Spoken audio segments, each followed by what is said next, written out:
everyone, and welcome back to D&D&D&D&D campaign number 1, Under Locks and Keys.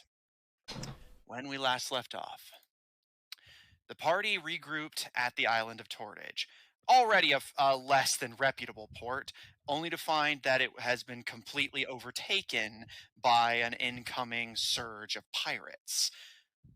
On questioning some of the locals and their friend Anna, who lives in the area, the party discovered that the pirate flotilla of Plundan is passing through the area and hosting an event called the Septennial Doomspell Tournament, where the prize for the winner is the Spear of Aries, which Anna has identified as the next key they need. All things considered, a potentially easy get for the party. If there's one thing you guys can do, it is beat the absolute hell out of things. But it is not so simple. You see, the pirates are paranoid. A threat has come across their waters that has them spooked.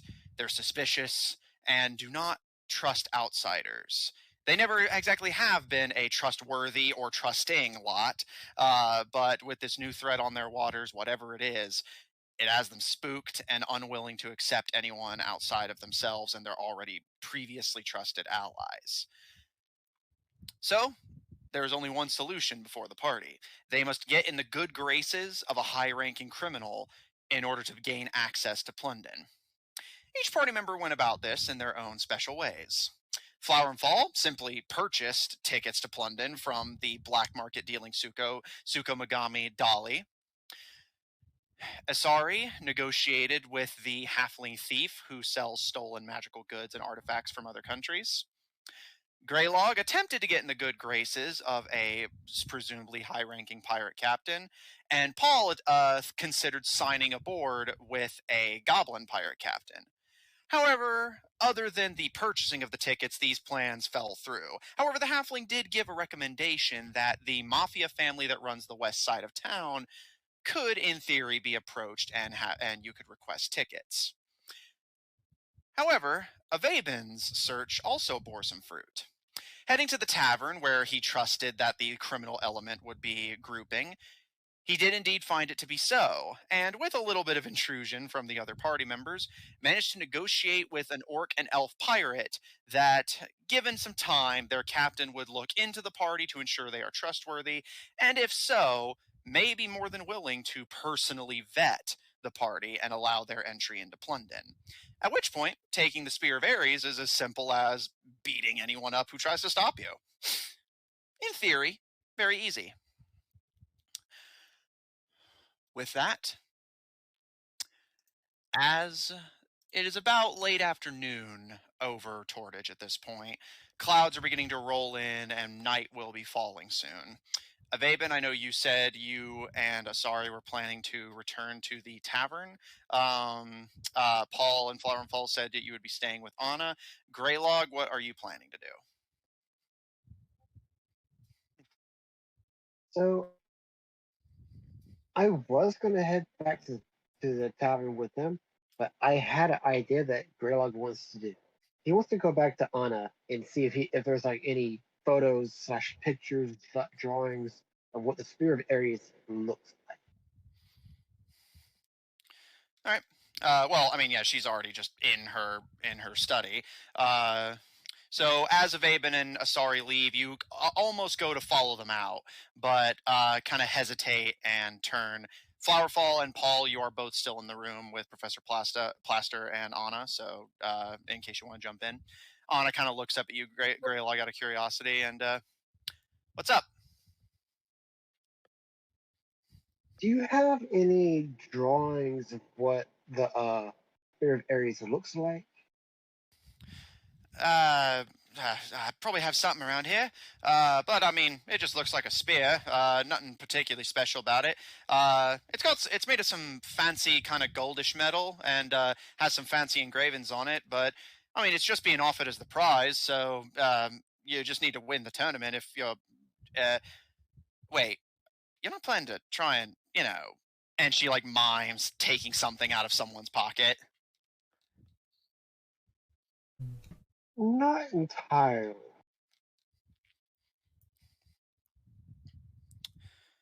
Think of it as I'm going to have it with me. That way, if it comes down to it, I can do the whole switcheroo. They think they got to keep the spear if we lose, and I actually have the real thing. She seems a little suspicious, but make a persuasion check. But everyone would see that because I will not be doing it again. Oh, I'm sure this whole chunk of the arc is going to be just nothing but Pirates of the Caribbean quoting. 18.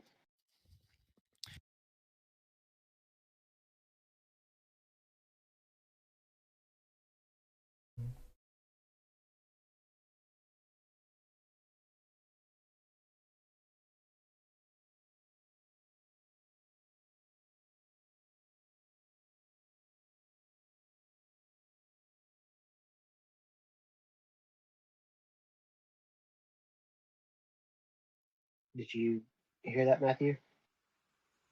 Sorry, I had hit the wrong button. Yeah, I was like, thought my internet sorry. cut out. Yeah, nope, sorry, that was on me. She she looks a little suspicious, but does stop and sketch out a drawing of the spear before handing it to you. But as she gives it to you, she kind of puts her hands together and just please be careful. Don't let anyone see that. It's going to make you look suspicious. And look, it's not that I don't trust that you can make a convincing replica. It's that, I mean, look, I'm as surprised as the next person that they're just giving the thing away, but I mean, do you really think it's going to be that easy if you lose? Just waltz in, take it, put your own thing in its place, and nobody's going to notice? Oh no. I plan to make a very interesting spectacle if we lose. Oh.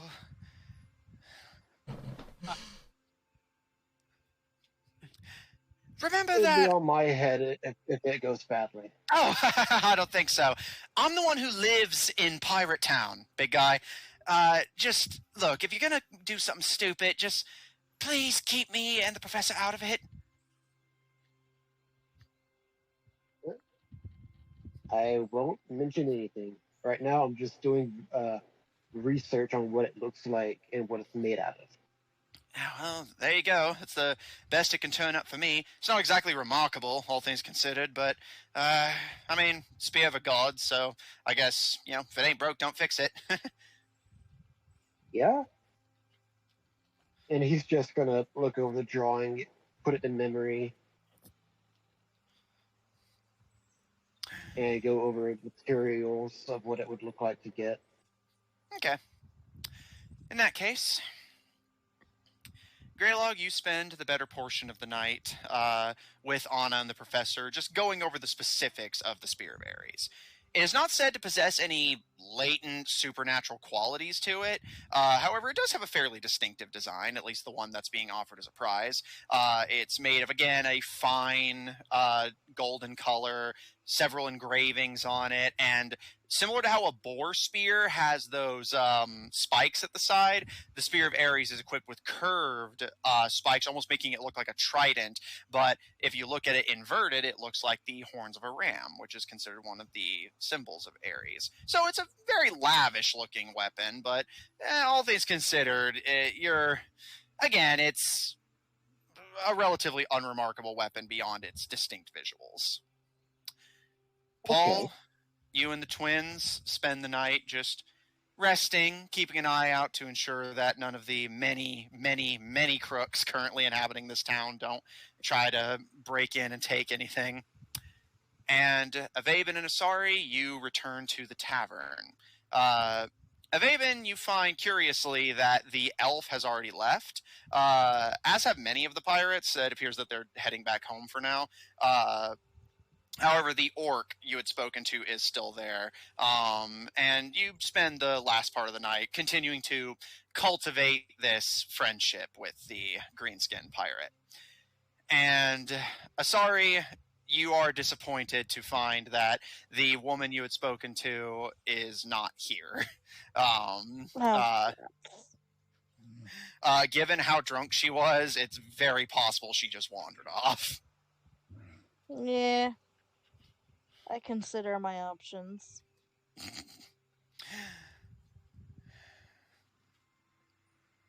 Is there any final business before you guys go down for a long rest? Nope. Well, Okay. You all go down for a rest. Avaben and Asari staying at the tavern. The other three staying with Anna and the professor. And nights in Tortage are seldom quiet, but here especially it is so. While there was kind of this lull in the late afternoon, almost as if everyone was taking a kind of unspoken siesta, the moment it turns to night, the action picks right back up. And you are constantly awoken in bursts by the sounds of shouting, gunfire, even what you think may be the sounds of animals. The pirates are certainly not a quiet lot once they settle into a place. But you just eventually learn to grin and bear it, as you had with the initial disturbing night noises of Tortage. And you all get a long rest. As you wake the next day in your respective abodes, Avaben and Asari, we'll start with Avaben. Any particular business you want to conduct through the day, or are you just going to see if the relationship you've been cultivating bears any fruit? Wait, what? I'm sorry. What are you doing? You just woke up. What did they say? They said didn't they basically say we'll find you? Isn't that how they said it? Like, if I can't. What did they say they were gonna do? Yeah, basically they're going to take a day or two to do some background research on you, and if their captain, who has currently gone nameless, likes what he sees, they'll find you and meet you at the tavern. All right, I guess I'll just go down and see if there's anybody out in there. All right. Avaben, waking from your meditation and heading down into the tavern, it is as loud and crowded as ever, but you do not see any of the figures you remember from the previous day. Although, given that this is not a huge tavern, it's possible that they're likely still in town, obviously, just not here particularly. Is there anything you'd like to do over the course of the day, or are you just going to kind of group up with the party and see what happens, or just to see if you have anything noteworthy you want to do? He's just waiting to hear what's going to come of this. Okay. Because there's not really anything else to do until we get on to the place, so... Okay. We did everything else already in the downtime. Okay. Asari, as you awaken, anything you'd like to do in the tavern? Or just in the surrounding area? Is the captain downstairs? Make a perception check. Okay.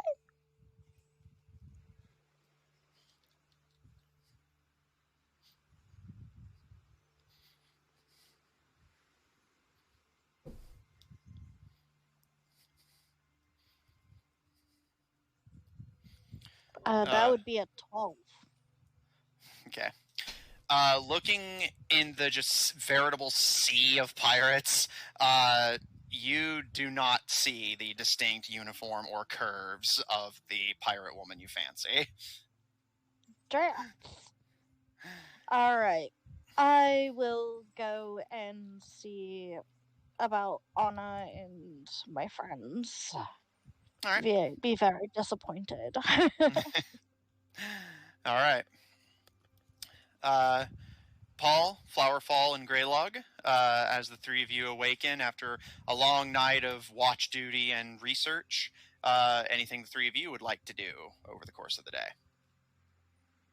Do I know how long I have till the pirate ship shows? They told you yesterday that it would be here in about 3 days. So at this point, it'll be 2 more days. So at this point, he's going to go buy materials and start working on his replica. Okay. now that you actually possess the proficiency. I will say the materials to make yourself a spear will obviously run you a bit cheaper than just buying a whole one.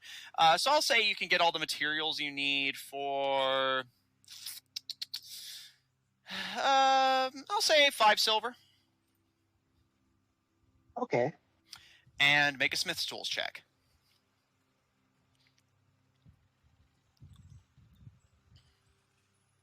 And that, what exactly?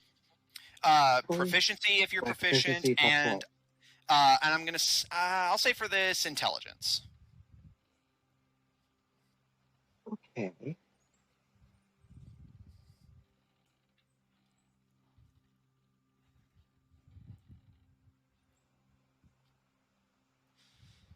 In the meantime, Paul, anything from you?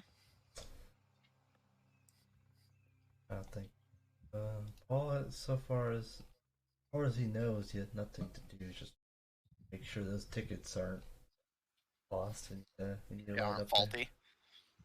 there. Well, Okay. just not even just faulty. Just make sure they're safe, because as far as he knows, just flower and fall. So. Okay. And speaking of twins, anything from the two of you? I'll probably just hang around for now, since they're similarly. There's not much to do. Maybe go see. I literally always. Magar the Mighty Mage. Yes. Yeah, no worries. Okay, noted. All right, and Greylog, what'd you get for your smith's tools?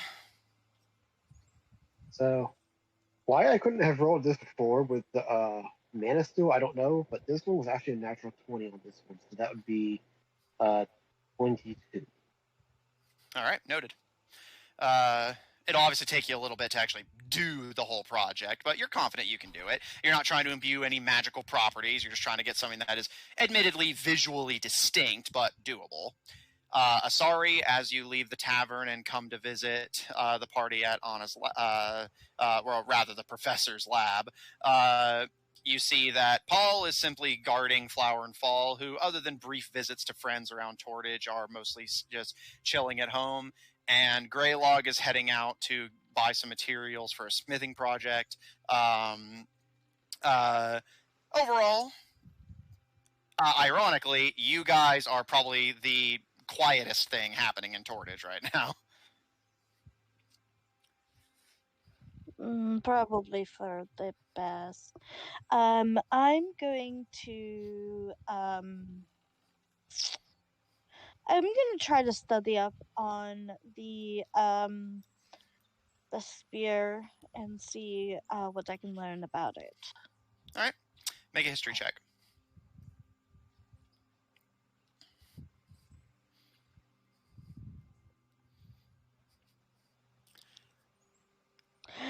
Not good. I rolled a 4, so 10.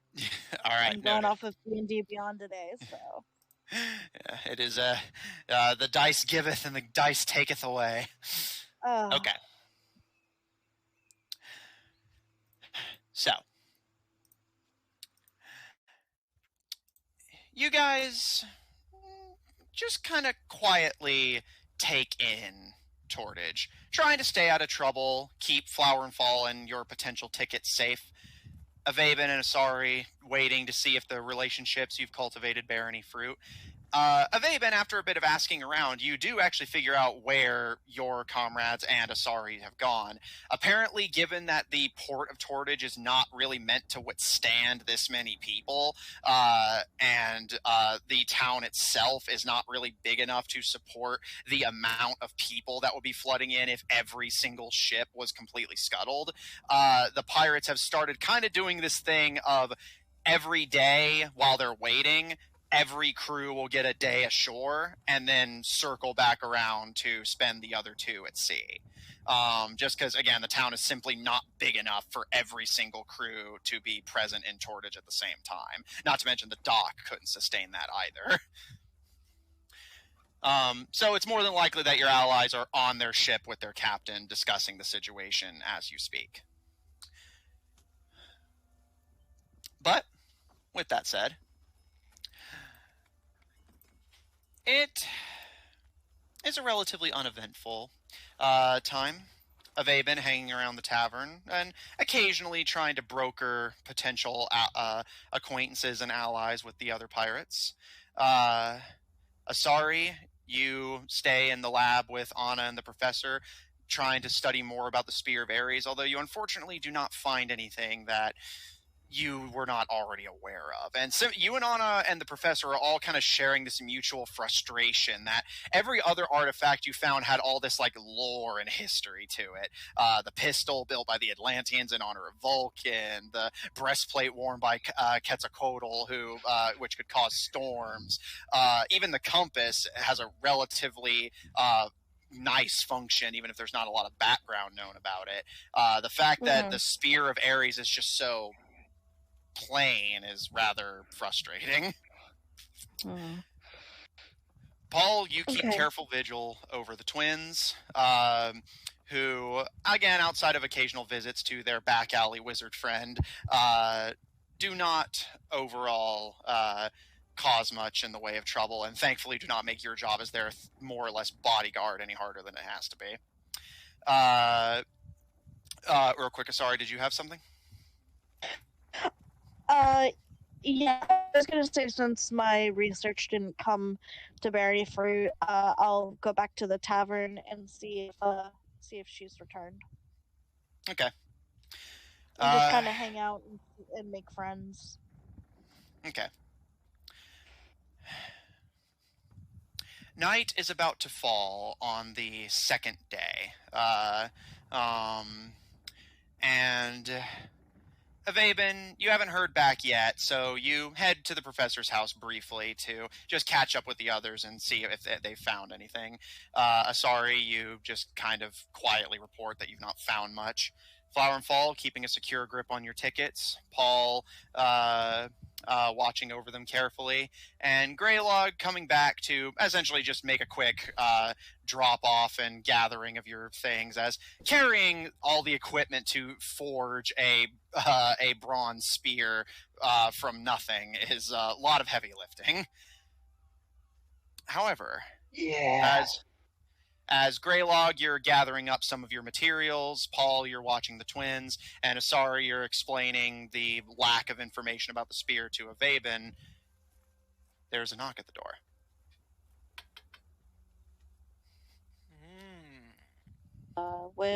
Were we expecting company? I certainly wasn't. And you can see Anna reaching There into are her pocket for people. something. I'll grab my staff. Do you want me to answer it? I'll go to answer the door, just casually. Oh, the tavern, right? No, this is in the lab. I didn't say he was going back. I mentioned offhandedly that it was that you were just basically popping in real quick to see what the others were doing, and Asari was in the middle of telling you that they haven't found anything about the spear whenever the knock happened. All right.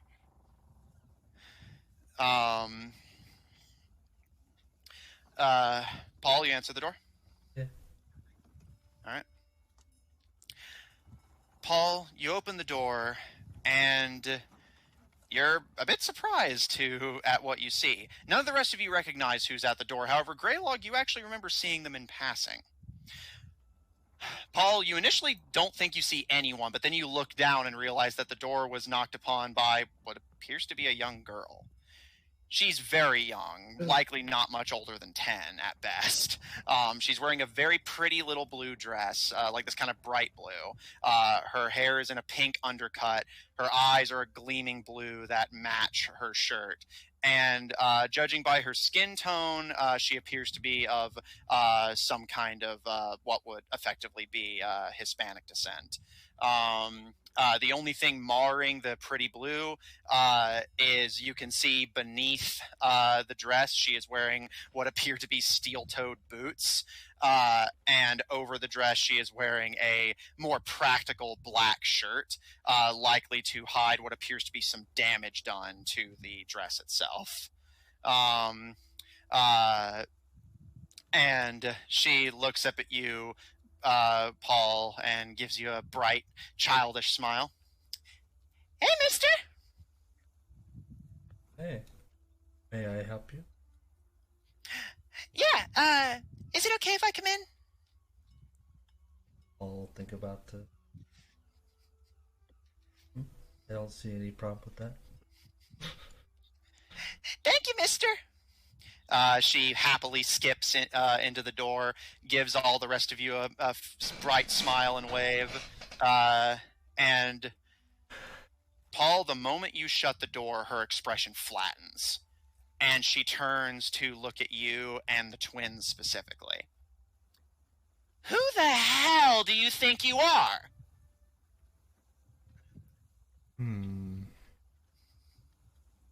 I mean, as far as I know, I am Paul. She just kind of gives you this flat look, and just... Okay. And you notice her demeanor is completely changed. Greylock, similar to what you saw on the boat, she's now moving and acting with all of this, like, energy and deliberateness of a fully grown adult, which is very perplexing in such a childish body. And as she kind of gestures and kind of waves her hands as she talks, she looks over the other three of you, and almost like barely with more than a nod acknowledges the other three before turning back to Paul and the twins. I don't exactly remember giving you permission to hire your own mercenaries, permission to split my profits between a bunch of people I didn't vet, or permission to take it up with my direct rivals what you're doing and what you want. I'm trying to think what she's talking about. Yeah, Paul, you've never seen this girl in your life.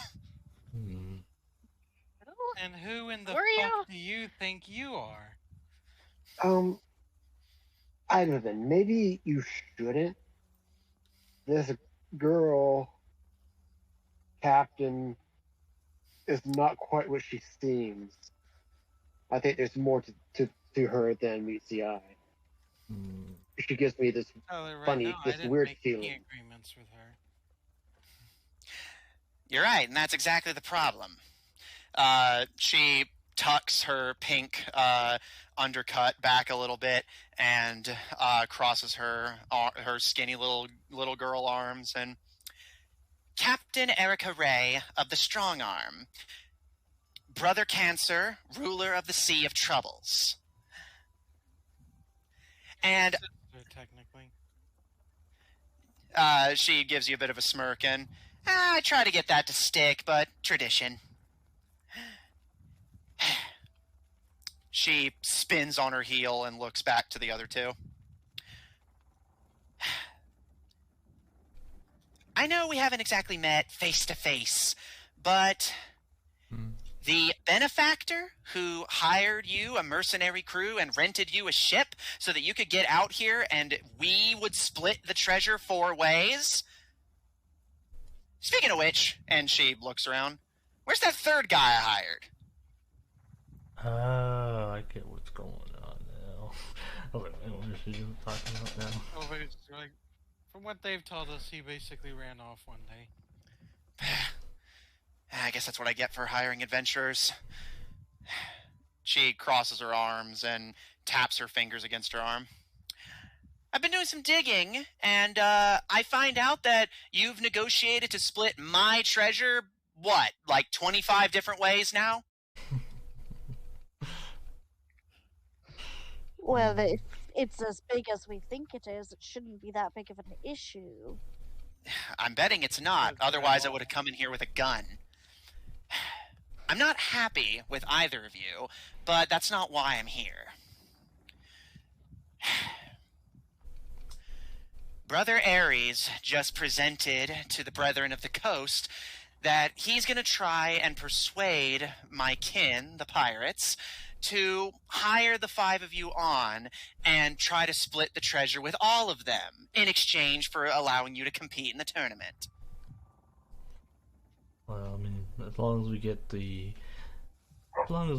spear, I guess I don't really care about the other treasure. Yeah, you may not, but I do. And I'm not sharing a single coin with any of them, especially not given the spot we're in. I want you to secure my retirement fund and get the fuck out.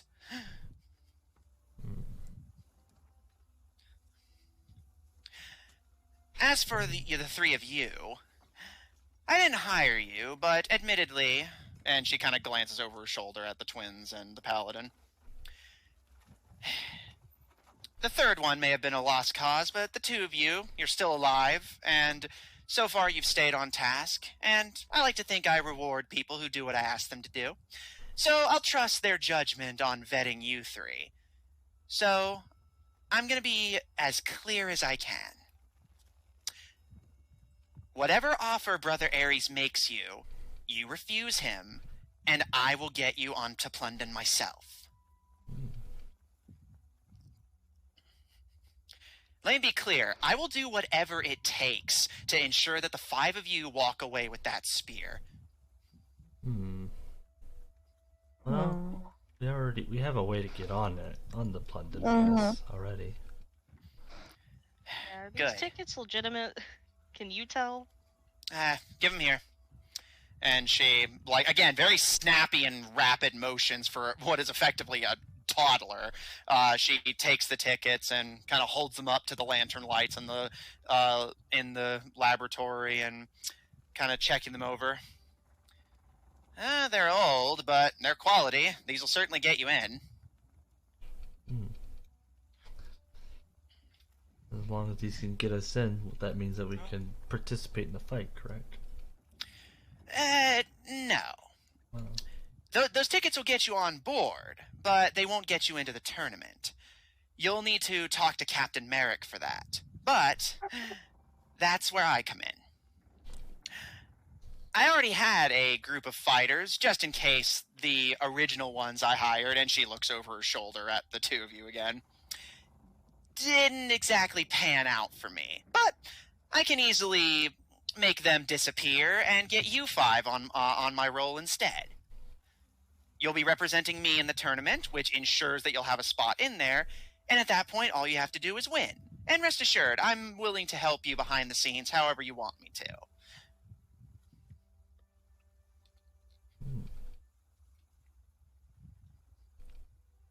Well, I guess I'll just tell them that one of my associates, found another way on board.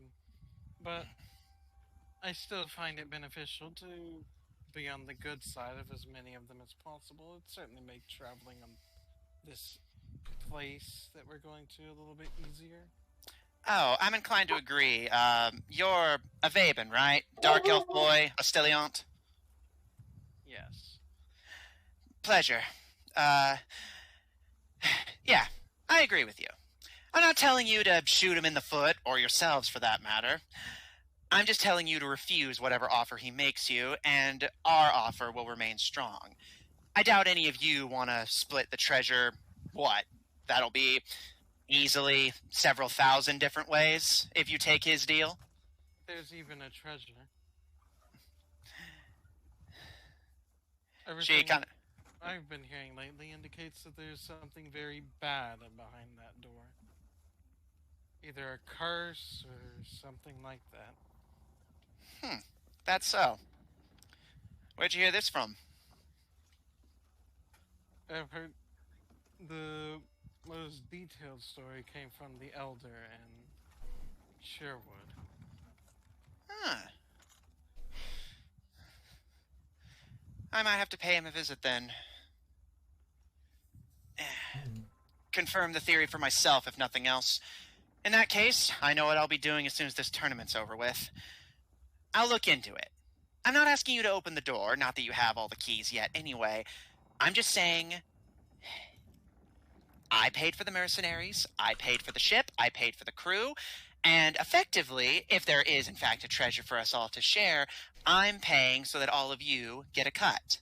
I'll forgive, and she looks to the original two again, this little oopsie on your part, if you can fix your most recent one. Brother Aries, especially Brother Aries, wasn't supposed to know what you guys are doing. I don't know which of you told them or why, but I don't want to share my treasure with him or with any of them. The pirates are a dying breed, and I intend to make sure I'm on the winning side of history.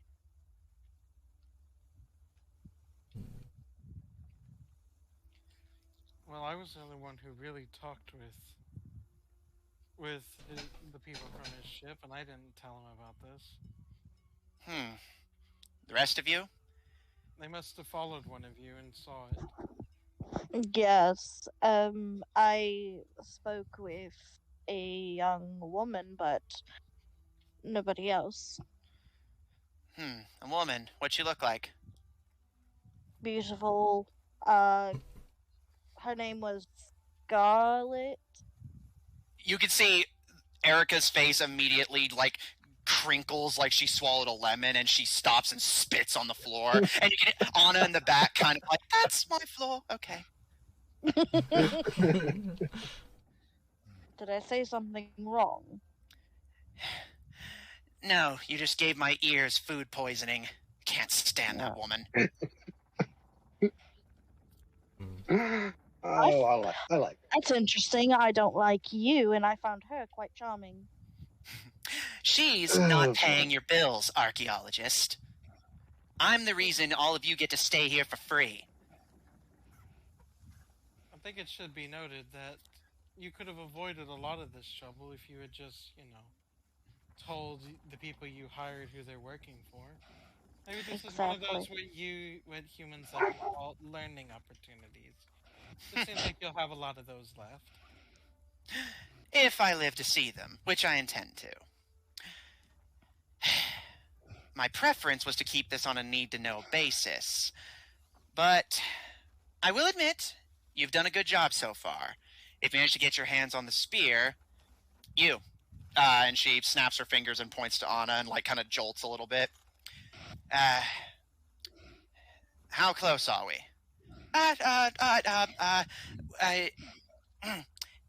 After we get this next one, we'll be halfway there.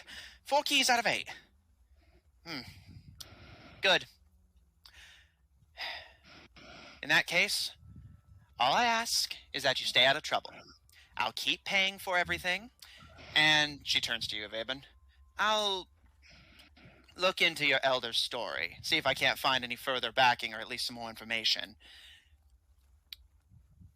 For now, just minimize who knows what, and I don't care what the man offers you. When Brother Aries makes you a deal, you turn him down.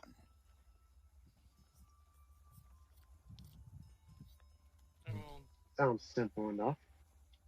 I'll try to do so civilly. Again, I would like to not... I think it's good to not burn bridges, especially whenever those bridges could be... Hold on, I'm trying to think about what I was going to have and say.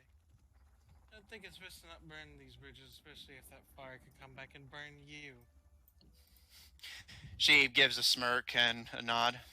Aye, good train of thought. Smart boy.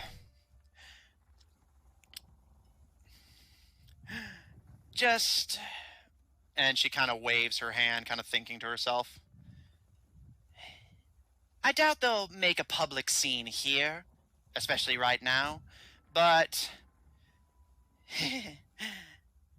Brother Aries is a bit of a jumpy sort. I don't know how he does it, but he has this talent for getting a read on people and then bringing them around to his way of thinking. I believe that's called manipulation. If you mean at the point of a cannon.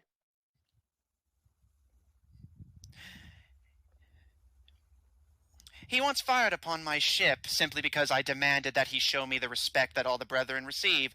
He wasn't in the mood to show me that respect and instead fired on me. That's the sort of man you're attempting to negotiate with. Seems almost makes you want to know the other side of that story. Knowing pirates, I'm sure both of you believe you were in the right on that instance. She gives a bit of a smirk and a shrug. Honestly, I don't know. I'm not in this because I share anyone's belief about free republic that'll be some kind of safe haven from the navies of the world. I'm in this for the same reason the rest of you are, to get paid.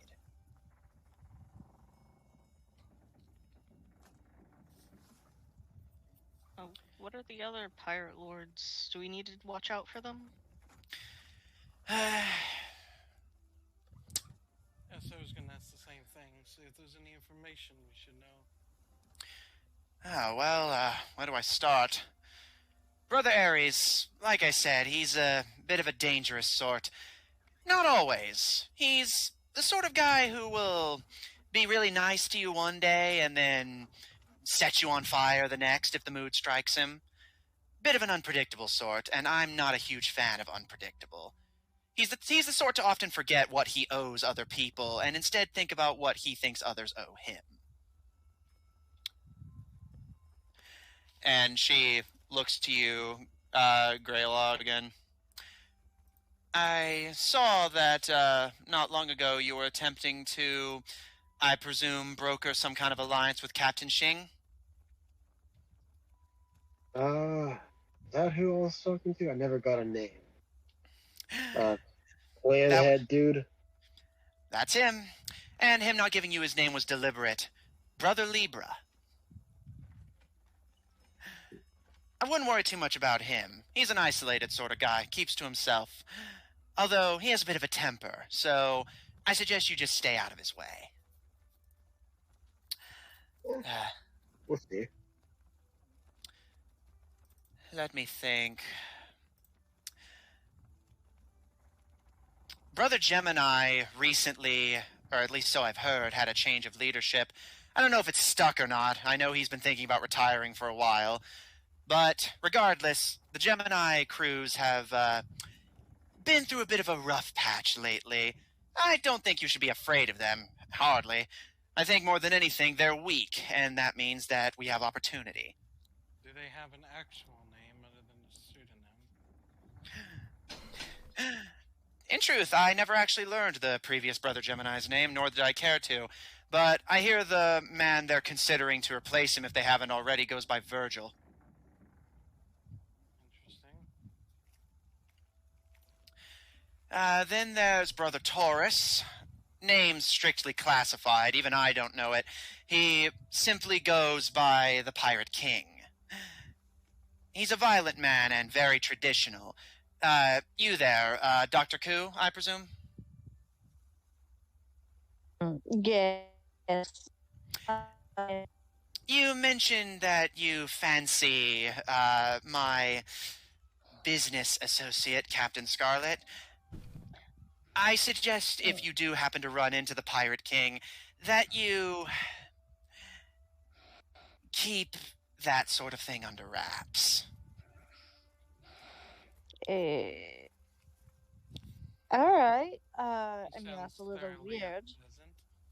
Yes. Jealous type, I assume. Did we see the? Is there something going on there that I should know about? Real quick, Ababen first? Did we see the gold-plated ship? Yes. Is he perchance the one in the eyesore ship? No, that would be Brother Leo, Henry Every. What is he, the pirate wannabe king? Hardly. He's a wealthy man, to be sure. I wouldn't worry too much about his crew. It's his cargo I would be concerned about. He likes to collect exotic animals from the western side of the world and use them in his fights. He's been looking forward to using his most recent collection in this septennial tournament. So I suggest you get good at lion taming. Oh, I have that part under control. I bet you do, Greylog. In truth, I'm not too worried about your chances of winning the tournament, especially with me helping behind the scenes. Sorry, Dr. Koo, were you going to say something earlier?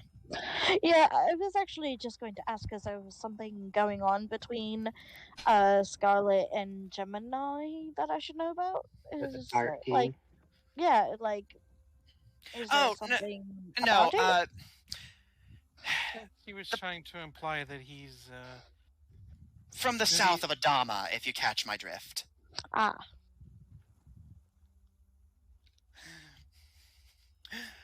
Okay, you lost me there. She kind of pats you on the leg and just, then you don't need to worry about it. I think I'll he's trying explain to it say to you. he's what the humans like to call a bigot. There we go. Ah. Okay. I'll be honest, don't know what that means. It means that he looks at certain people and decides he doesn't like them, even though he doesn't know them very well.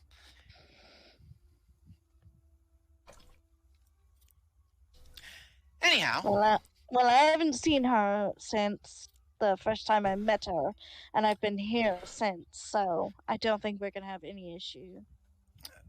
Aye, but you'll likely see her on board Plundan. This port is tiny, not big enough to support all of us. I only managed to negotiate my way into a second day ashore so that I could come talk to all of you. Is there anyone who's maybe important in some other way or important to these individuals that we probably don't want to piss them off either? Well, in truth, I would just recommend not pissing anybody off if you can help it. But she thinks for a moment, and I think every member of the Brethren has their own reasons you need to watch out for them. I may hate to admit it, but they all have their strong suits whenever they have their opportunities. Just keep your head down, stay out of trouble. Oh, and one of the men who competes for me for this territory, Brother Aquarius, goes by the Black Baron. He's already gotten wind that you want aboard Plundan. He may make you a similar offer to Brother Aries. You turn him down too. Not for me, for your own sakes. Yeah, fair.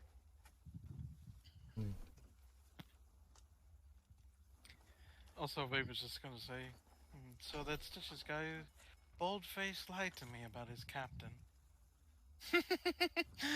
Well, we are pirates.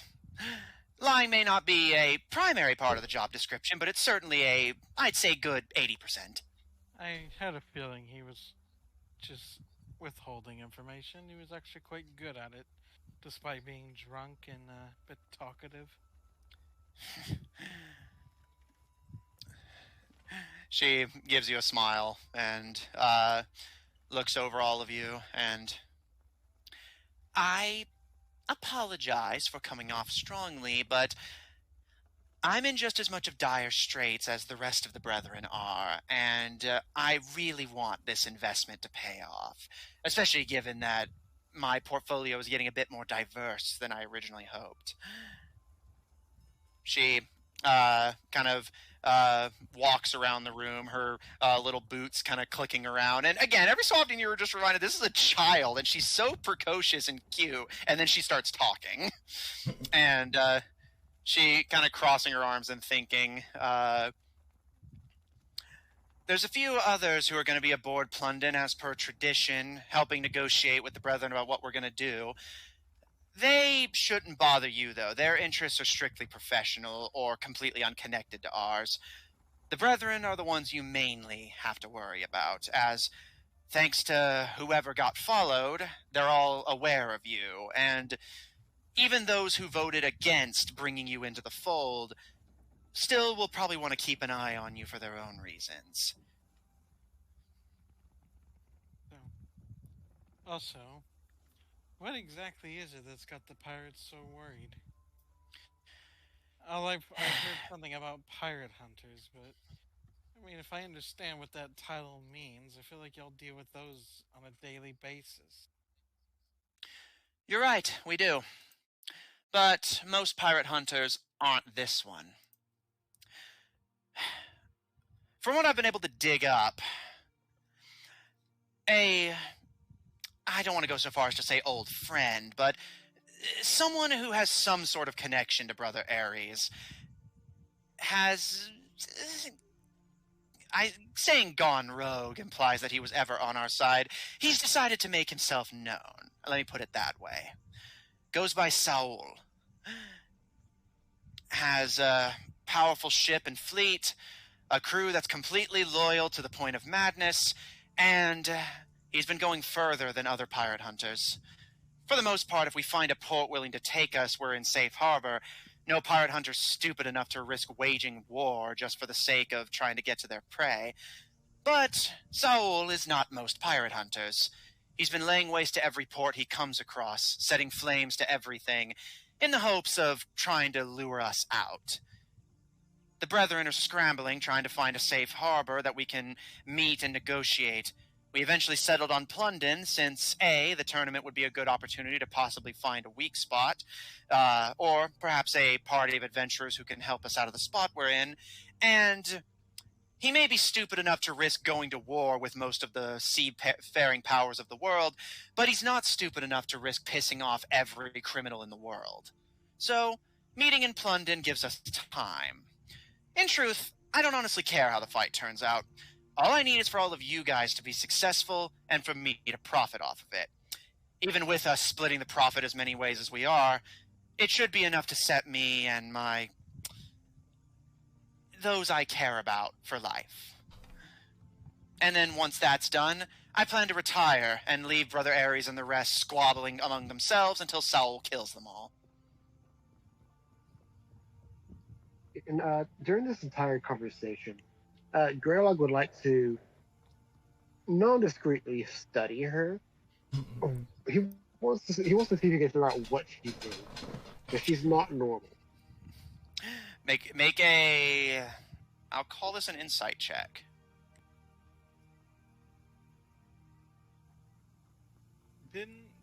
Wasn't it mentioned that that the Captain Stitches worked for had a son? Yes. Honestly, from 19. what that crew member said, I'm not surprised he wants a piece of the treasure. He probably wants to do the same thing you did. Yeah, he mentioned something about him having a son. If there's anything I know about humans, they'll go to about any lengths for their kids. Suppose you're right about that. Maybe, but...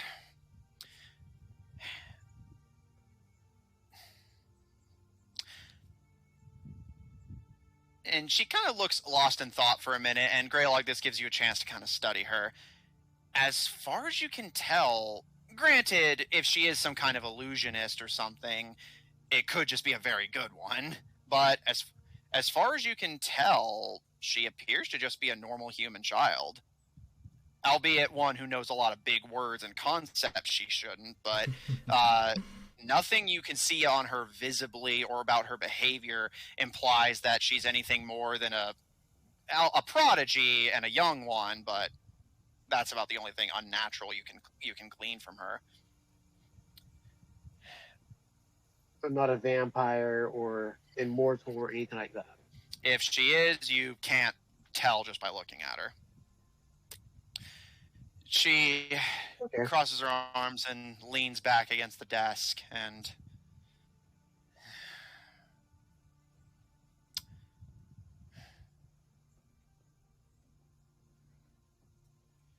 Okay, I'll admit, you've stumped me on that one. She kind of... They get stumped on? You bringing up that he may have been wanting to get a hold of whatever's behind the divine doorway for the sake of his son. It seems she genuinely didn't consider that anyone else in this venture had any motivations beyond just selfish profit. You wouldn't happen to know anything about that, would you? I'm sure About you what? need some... I wouldn't be surprised if you had interactions with his reasons. From what I understand, human kids like to congregate. Of course. Against my better judgment and against my best efforts. Yeah, I can't say we grew up together, but we come from the same city, come from the same stock, and spent a lot of our later childhoods at Nassau.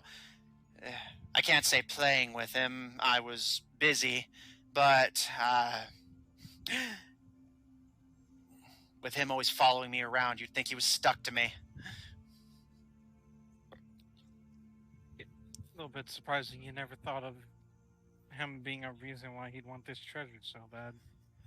Well, don't blame me. It's not my fault everyone else has all these ridiculous personal business going on. Oh, I want to be a pirate because I want to be free. I want to be a pirate because I want to rebel against the system. I want to be a pirate hunter because you're all monsters. Why can't anybody just be out for money anymore? Oh, trust me, I love money. Thank you. Money is certainly useful, at least in this world that we all are forced to live in.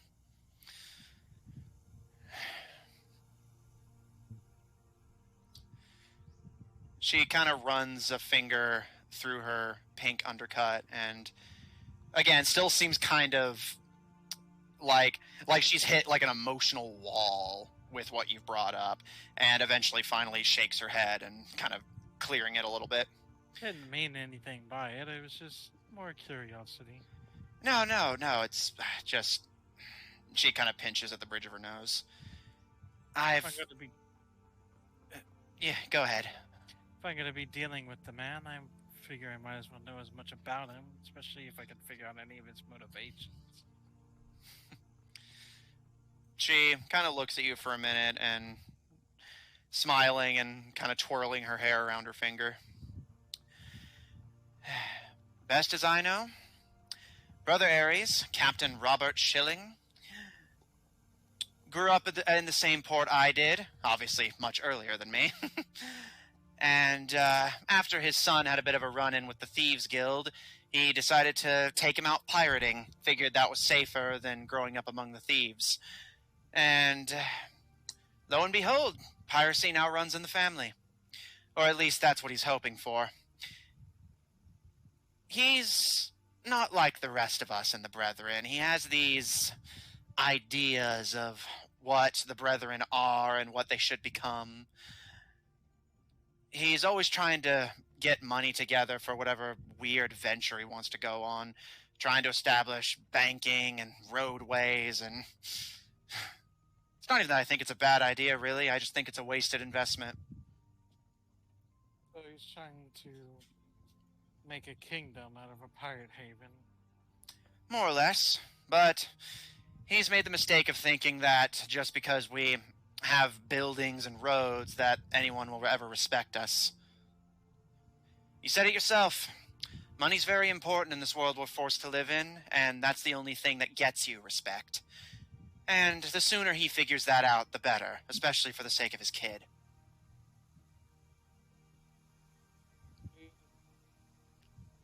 Sounds like he has some real delusions of grandeur. That's how I always like to say it, but don't tell the little one I said that. He hates when I do that.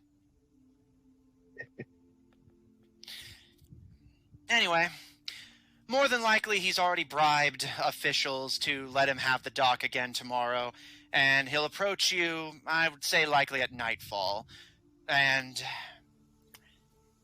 I don't know exactly what he's going to offer you. My connections aren't that good, but I just want you to refuse whatever it is.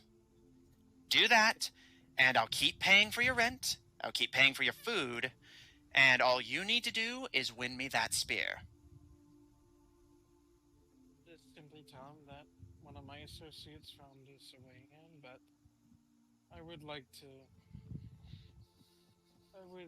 try and stay on his good side. It's good to not be on the bad side of a pirate lord or whatever the fuck they're called. She smirks a little bit, and yeah, probably for the best.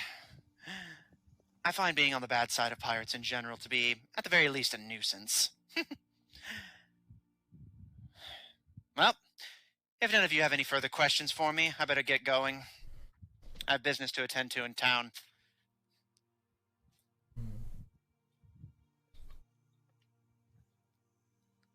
Did the pirates have to do a bunch of raiding on their way here to make sure they'll have plenty of money while they're not raiding, sitting in dock? Believe it or not, no. Even just one of us typically invokes enough fear to let us at least get the basics without having to pay a single farthing. But, especially with so many of us, you can imagine the locals are not exactly eager to, what's the term?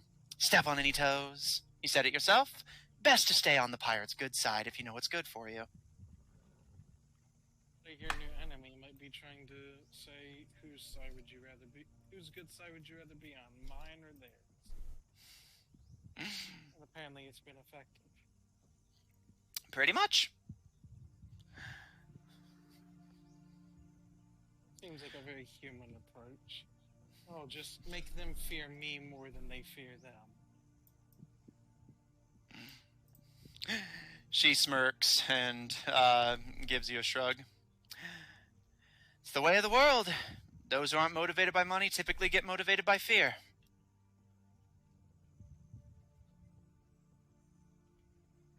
It's been interesting to meet the mysterious benefactor, I'd say. Lo and behold, here I am. She nods to Paul and the twins. These two, and the third who walked out on the job, graduated from the academy with top marks. I've been looking for mercenaries to take care of this venture for me while I attended to other matters, and so far, these two at least have not been a disappointment. You've more than earned your pay, and from what I've looked into, all of you earned some respect as well.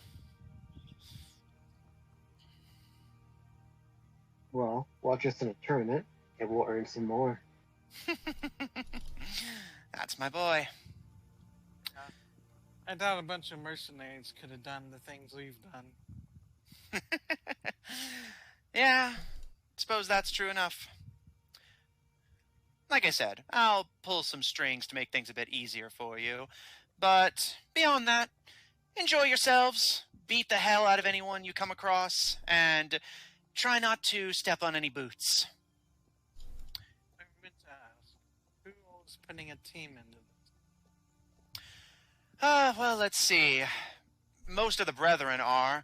Brother Aries wasn't going to originally, but now that he's got a bee up his dress over you guys, I'm guessing he might try to put one in for it to try and get his hands on the spear himself. The Thieves Guild, the Assassins, the Rat Catchers, just about every criminal organization in the world is putting a team in the mix. Anyone who can afford to hire mercenaries usually has someone representing them. I originally had someone on standby to represent me, but she thinks for a moment and... Okay, here's what I'm thinking. She looks to the twins.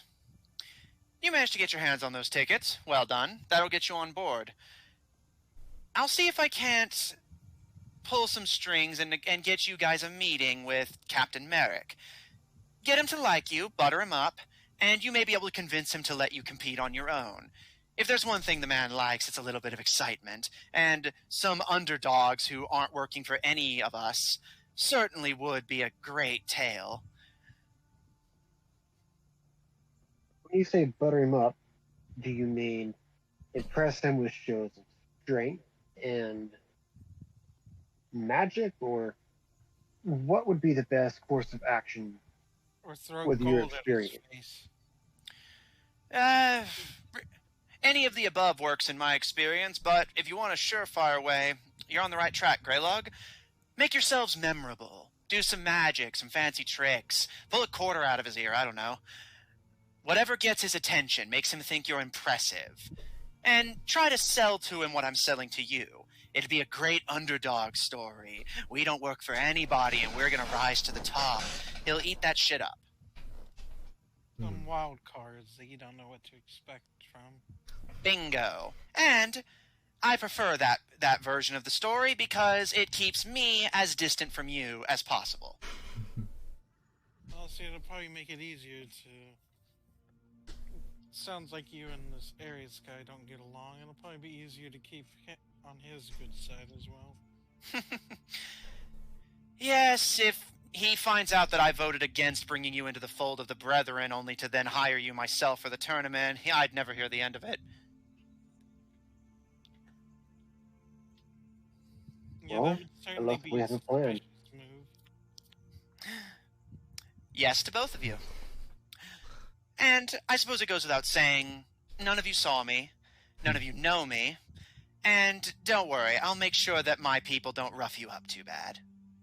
Mm-hmm. And I'll try not to rough them up. too No, bad. rough them up as much as you like. That's what I'm paying them for. Are these?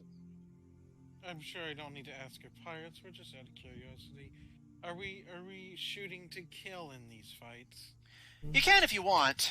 Traditionally, since the start of the Third Age, when we started doing these tournaments, we fight to kill, but we have clerics and things on standby to bring anyone back who's unfortunately lost. So as long as you're on board the ship, you shouldn't be in any real danger. It's gonna hurt like a bitch, but you're not gonna die. Mm-hmm. Oh, here's hoping all goes according to plan and that soul guy doesn't get any crazy ideas. He seems like he's full of them. I doubt it. Brother Aries and the others think that he's some kind of all-powerful madman, but we're all only human. And humans are predictable. Well, mostly. You know what I meant, jackass. But she does smile at you. Maybe the phrase is "we're only mortal." That is technically the politically correct version, yes. Anyway, I better get back to the ship before anyone who's not supposed to realize I'm gone notices. Had to bribe people just to get on shore to get to all of you. Remember, refuse anyone but me. You don't know me. Those tickets will get you aboard and butter up that great peacock at the wheel until he lets you in. Might want to be careful. There is still a chance that we're still being watched by Aries' guys. True. But he has his hands full at the moment. As I said, he stirred the hive, so to speak, and the hive was already buzzing before he got there. You guys being in the tournament is certainly going to turn some heads. All eyes are going to be on you.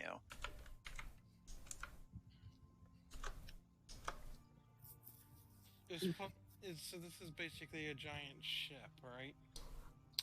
That's the idea. It was constructed at the dawn of the Third Age, and it's a massive vessel, bigger than any other in the world, and pulls all of the other vessels that dock at it behind it.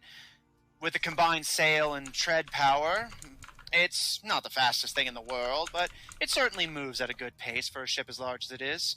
Honestly, if it was for sale, I would have just bought it. Hopefully it's not overly flammable. Not more than any other ship is. I hope they have people on ready for that because we have a lot of fire. Relax. Nothing you guys are bringing to the table should be more shocking than what we've seen over the past 600 years. It'll be fine, don't worry. Just stay out of trouble. Don't screw this up.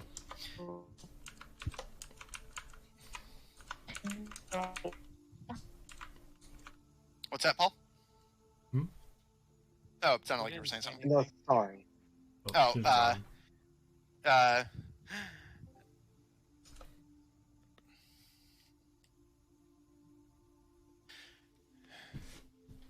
Well, if there's no other questions, I better get going.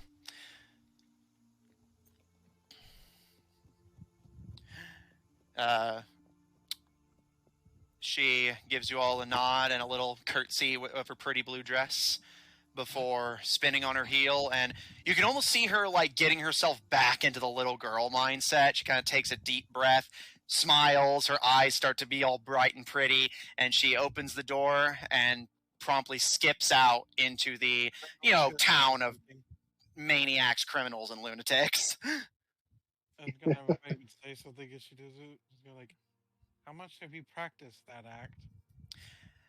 Since I was about 5 years old, why? Just curious. Well, that's okay. Bye, mister!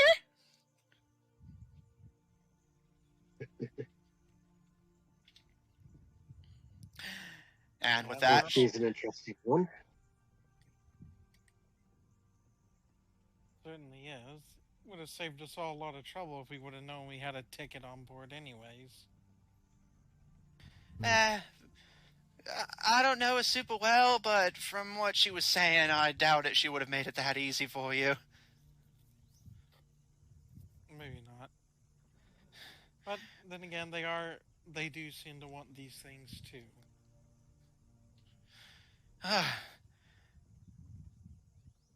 Were you hired by a benefactor too, or did you just get involved in this on your own?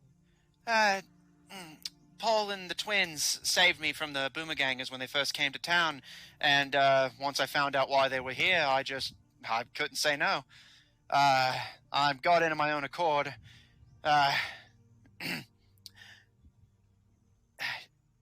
You guys never told me that. Well, I guess you didn't know either, did you? No.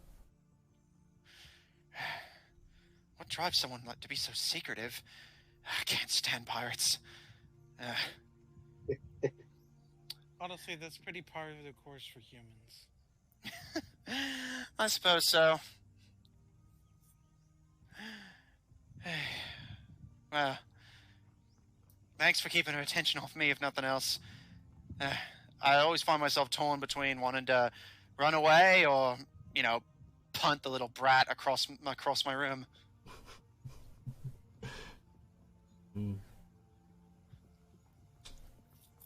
Well, honestly, I feel like they would be more upset at the disrespect. It seems like they take that seriously. Yeah, I suppose you're right.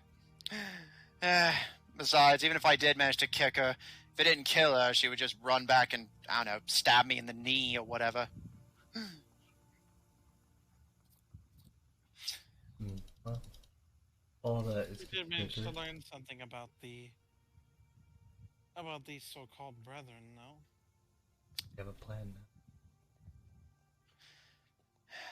That's great.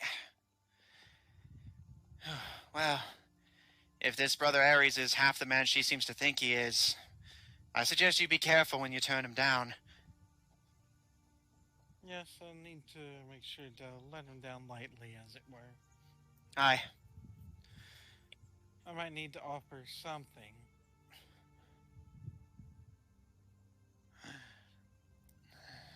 She kind of sighs and, well, just make sure you watch what you say, and I hate to say it, but try not to get me involved any more than I already am.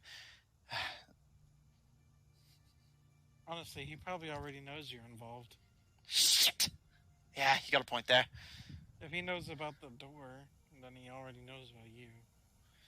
Aye. God. Professor, whenever we get that thing open, whenever all this is said and done, you and I are moving from this god's forsaken town. The professor just kind of gives her a wry smile and kind of tousles her petals a little bit. I can run by the tavern if you need something a little stronger in your coffee. Nah, I should say soba for now. And she kind of looks at her thermos and, squints to look at it closer. Well, yeah, aside for the caffeine. I don't know if you heard me, but I was going to go into the kitchen and make some more coffee. All right. And I'm going to clean the floor where the little girl spat. All right. Hey. Anything? I'll return to the tavern. All right. From the sounds of it, if this Captain Ray's judgment is accurate, she estimates that Brother Aries will be back to deliver his bargain tomorrow night, and the day after, Plundan will be arriving. So, any preparations you wish to make should be finalized. Paul and Avaben, anything noteworthy from the two of you, or are you just going to mill about town and head to bed? Avaben's just gonna... Honestly, Avaben's probably gonna get a drink and then go to bed. Alright. I don't really have any particular plans. Okay. I have some of every fucking coin now. All I need is some platinum, and then I have literally every coin that we use, because we don't use Electrum. Like you're missing Electrum now. Yeah. We don't use Electrum, so it doesn't exist. Yeah. Most campaigns don't, because the value is so small. It wouldn't really get you anything useful. Well, It's literally, it's like 2 Electrum to 1 gold. It's like half a gold. Technically, it's. Oh, really? I thought it was like the other way around. Like it was like dirt cheap. Like I thought it was like Electrum into a copper, into a silver, No. into a gold. It's 1 GP equals 2 EP. Huh. Yeah, it's just like an odd system that. Yeah, I guess just because it kind of breaks up the divide by 5s rule, so it just complicates things. Anyway. You all go down for another violent, crime-ridden night in Tortage. The pirates shift their position on the dock again, and you realize that this must be why the late afternoon is so quiet, and then the night suddenly gets loud again. It's likely what Erica was talking about, that the pirates basically have to shift where they work, or rather who gets to be on the dock that day, since there's not enough room for everyone. The night passes without incident. You all get a long rest. Greylog, you return to continuing to forge your duplicate of the Spear of Aries. Asari, I assume you continue to... I hope the people following us didn't see him start doing that. Who's to say? Asari, unless stated otherwise, I assume you just continue to scour the tavern and help with the research. Vaben, you mill about the tavern socializing. Flower and Fall visit their friends in town while Paul plays bodyguard. The day passes as it has been doing, until Vaben, at about sunset, as the pirates, you notice, are starting to flock back to the docks and, again, presumably change their positions of who gets to be in town that day. As you're just sitting in the tavern drinking... Yeah, I was going to say, he's going to have a drink or two to make sure he's loosened up for this. Mm-hmm. And you feel a skinny arm thrown around your shoulder, far too... close and sociable for your liking, and you turn to see the elf that you had spoken to before, Stitches. I guess, is this your way of coming to say that, to tell me the results of your little investigation? Yeah, that's certainly one way of putting it. He gives you a smirk, and you can see that he is now wearing a open-chested vest that shows off his skinny but no less scarred up front, and you can see he's a lot more strapped than he was when you first saw him. He has swords, pistols, and knives all over his belt.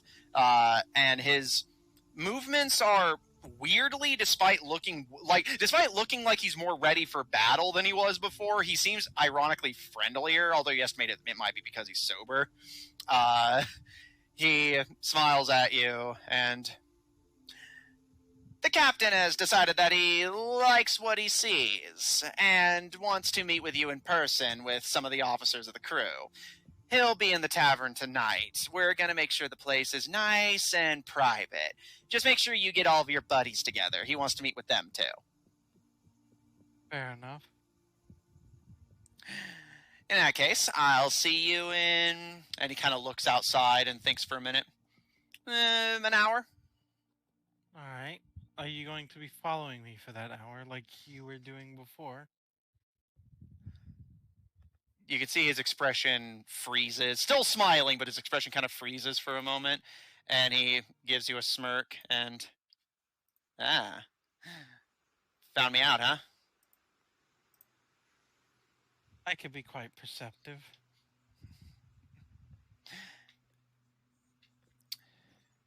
He kind of looks at you up and down and thinks for a moment before... Well, let me put it to you this way. Are you going to do anything about it? Not particularly. It was expected. Good boy. Then no, I don't have any particular reason to follow you at this point.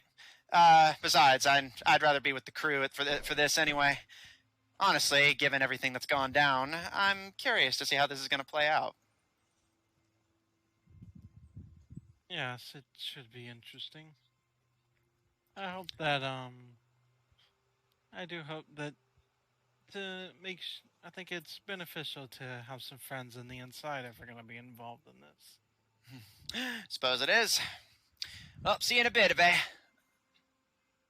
I hope you weren't watching all the time. There were some moments I don't want everybody seeing. Relax. I just listened in long enough to figure out what it is you guys are doing, why you want involved, and once I had that, I took off. Besides, we technically aren't even supposed to be in port right now. Captain pulled some strings. That's what I understand. You've been having to rotate. Sounds too small for this many mouths. Yeah, not to mention the acting governor hates our guts. With how much influence you have here, I'm surprised you haven't had him replaced with somebody that likes you more. We would, but there's too much competition. Pirates, thieves, the mafia family, the slavers. Not to mention, even we can't agree over which of us controls this god's-forsaken island.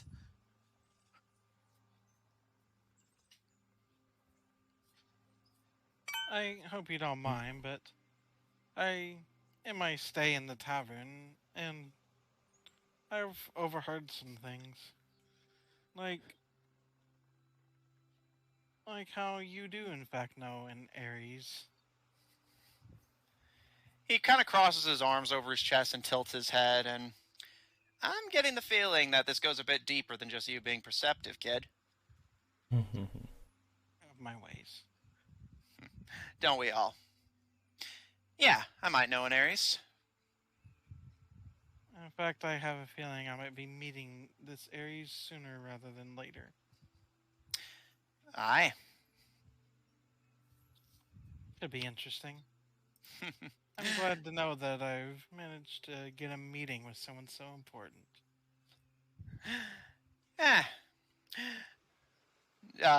He kind of makes a bit of a vague noise, but he seems more or less relaxed. Doesn't seem like he's pushing you too hard, and giving you a smile and patting you on the back. Starts heading to the exit of the tavern, and just go fetch your bosom buddies, and I'll fetch mine. Make sure to give him my best regards. You can give them to him yourself.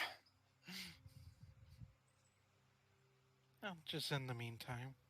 All right. I'll admit, you certainly know how to show us the respect that we're supposed to get, or at least that's what I'm told. No point being disrespectful. Fair enough. Stay out of trouble. See you in a few. I guess if Avon will go tell the others that he wants to meet them too. All right. Now, if this was the D52 party, Zephyr would be like, no.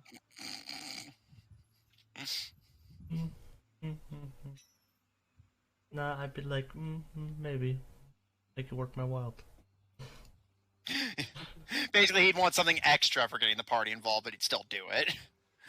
Getting the party involved. But just getting him involved. Also true. Vaben, you find Flower and Fall and Paul in the back alleys behind Anna's house after a meeting with Flower and Fall's wizard friend. Asari in Anna's home helping with research. And finally, Greylog, returning from the market, still making progress on their little crafting project. Greylog, you are doing very well on the spear and estimate you should have it done in time for the tournament. Yeah. Good. All of you are gathered. Paul, Flowerfall, Avaben, Asari, and Greylog. And Avaben leads you all back to the tavern where you guys have been intermittently staying when the need and opportunities arise. Although, given how crowded the city is right now, you obviously have not been able to do it as much recently. Asari and Avaven being the only two who are able to afford the luxury, quote unquote.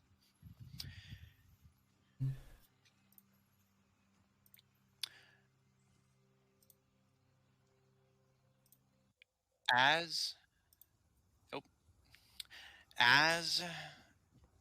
the five of you approach the tavern, you find that while the rest of Tortage is still alight with gunfire and the sounds of squabbling and firing and drunken celebrating, the tavern is completely silent, outside of this kind of dull mutter of people within.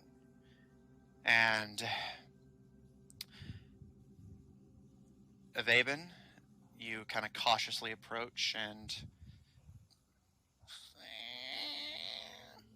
gently slide the door open, and all chatter within halts. The five of you who have not seen them prior are now able to see the two pirates that Avaben has been negotiating with. The orc, which you can see, again, doesn't look too dissimilar to how he did prior. However, you do notice that in addition to the dual meat cleaver blades that he was carrying before, he's now also carrying what appears to be a small handheld cannon over his back. And Avaben, you see several other figures, along with the others, all of you can see these people, that you do not recognize. You can see sitting at the bar, side by side, are a goblin with green skin and what appears to be matching green eyes, but Avaben, as you kind of squint in the low light of the tavern, you estimate it may be some form of scurvy or gangrene that's just discoloring their eyes.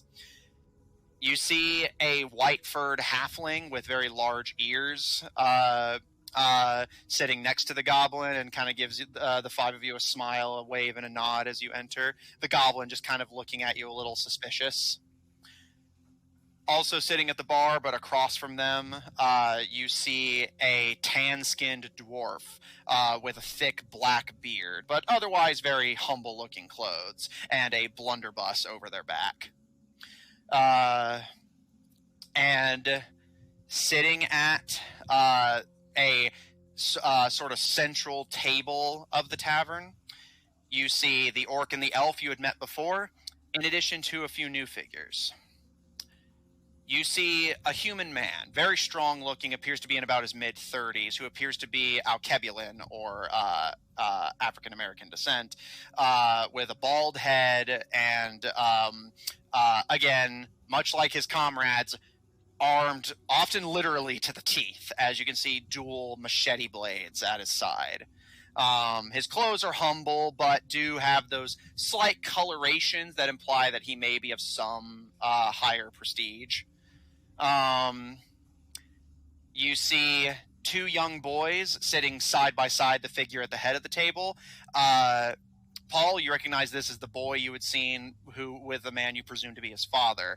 Looking at him closer now, you see that he's a young, skinny-looking boy with blonde hair and noticeably golden eyes that gleam in the dim light of the tavern's lanterns and torches. But his skin is pale and his hair is smooth. Asari, you estimate this boy could not have been on the sea for very long to still have pale skin and smooth hair.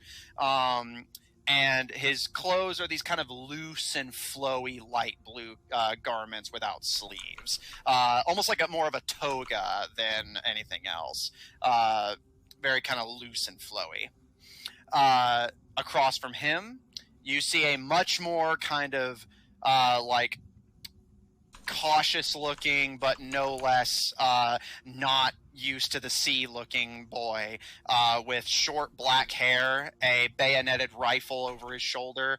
But again, pale skin, his hair is silky smooth. This boy is not used to being on the sea.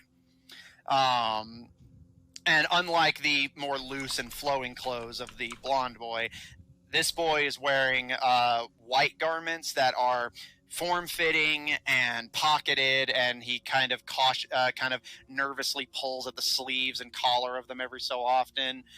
Seems like he's a lot less at ease than his young friend is. And finally, at the head of the table, you see a tall, intimidating man with sandy blonde hair. Appears to be in about his early 30s. Multiple swords, pistols, all sorts of weapons decorate him from head to toe. His skin is very tanned, and you can see his face is marked with several small and fading scars. He has a light, patchy blonde beard decorating his chin, occasionally broken up by the scars on his face. He's wearing a tricorn, this dark red leather armor, and a blue scarf around his neck. And you notice his eyes, which now look firmly at you, are the same shining, gleaming gold as the young blonde boy's. The man in the red armor leans forward and, putting his hands on the table and opening them in a friendly-looking gesture, gives all of you a smile and... Well, it appears our esteemed guests have arrived. Sorry, you're able to immediately clock that he has a Western Britannian accent.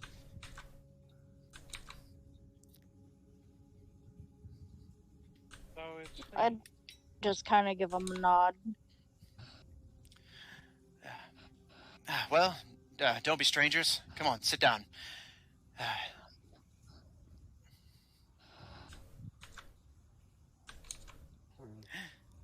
All right. we should. Great. We will indicate to the others. Well, I'm going to get myself a drink. Anyone else want one while I'm at it? I've already had Yeah, I'll one have before one. I came here. Twins, Paul? Paul's gonna look at him incredulously. Sugar water. Sugar water. I will make her sugar water. All right. Avaven, you gestured for the others to sit down, but are the first to actually do so as Greylog goes to fetch drinks for the party. As Greylog, Paul just kind of looks at you incredulously whenever you ask if he wants a drink, almost seeming almost offended at the accusation. And Paul, do you and the twins go to sit? No. Okay. Flowerfall? How intimidating is everyone in this room? Make an insight check. 1 moment. I'll see when the Raven sees them not doing it, he's just thinking to himself, oh shit, here we go.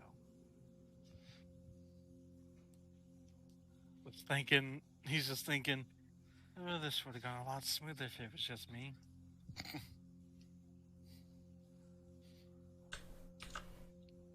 That would be short one ranger. All these guys are armed to the teeth. And Flowerfall, what'd you get for insight? Sorry, my stuff is just being kind of mean to me right now. 1 second. No worries. Just let me know when you've rolled and we'll circle back to you. No, Sorry, do you sit? Oof. No, 3. Okay. Yeah, I'll go ahead and sit at the bar, and I'll take a drink as well. Okay.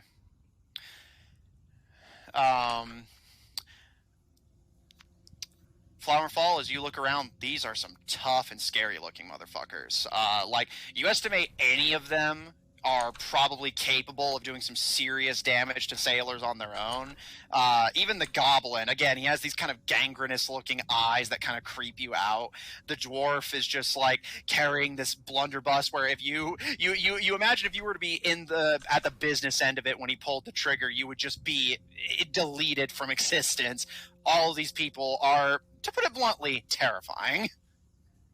The only two that don't unsettle you immediately are the two boys, which even then you notice the boy is carrying some daggers at his side, and you do notice that the black-haired boy's eyes look very sharp. They have this kind of silvery black to them, and you know Avaven well enough at this point to recognize a sharpshooter when you see one. I've He'll not sit on worried. Paul's shoulders. All right. Avaven's just gonna be like, you'll have to forgive them. There certainly is a little bit off-putting to come to a meeting with a bunch of armed to the teeth individuals. Well, you don't exactly go lightly heeled yourself, friend. And what would I have to gain from using them? And what would we have to gain from using ours? We're on the same page, then. If the set of you don't want to sit with us, that's perfectly fine. Just make sure you stay well within earshot. You're not going to want to miss this. Oh, and you. And he gestures to you, Greylog, as you're heading to the bar. We'll take care of it. The bartender's been excused for a few hours. Oseen, do you mind? Yeah, sure thing, boss. And the halfling immediately hops off of the bar stool and kind of scuttles behind the bar, where you can hear him start mixing things together. And consider it an olive branch that we're making you drinks, sitting down, trying to be friendly. In that case, Greylog will sit at the table across from the captain dude next to Ivan. Okay.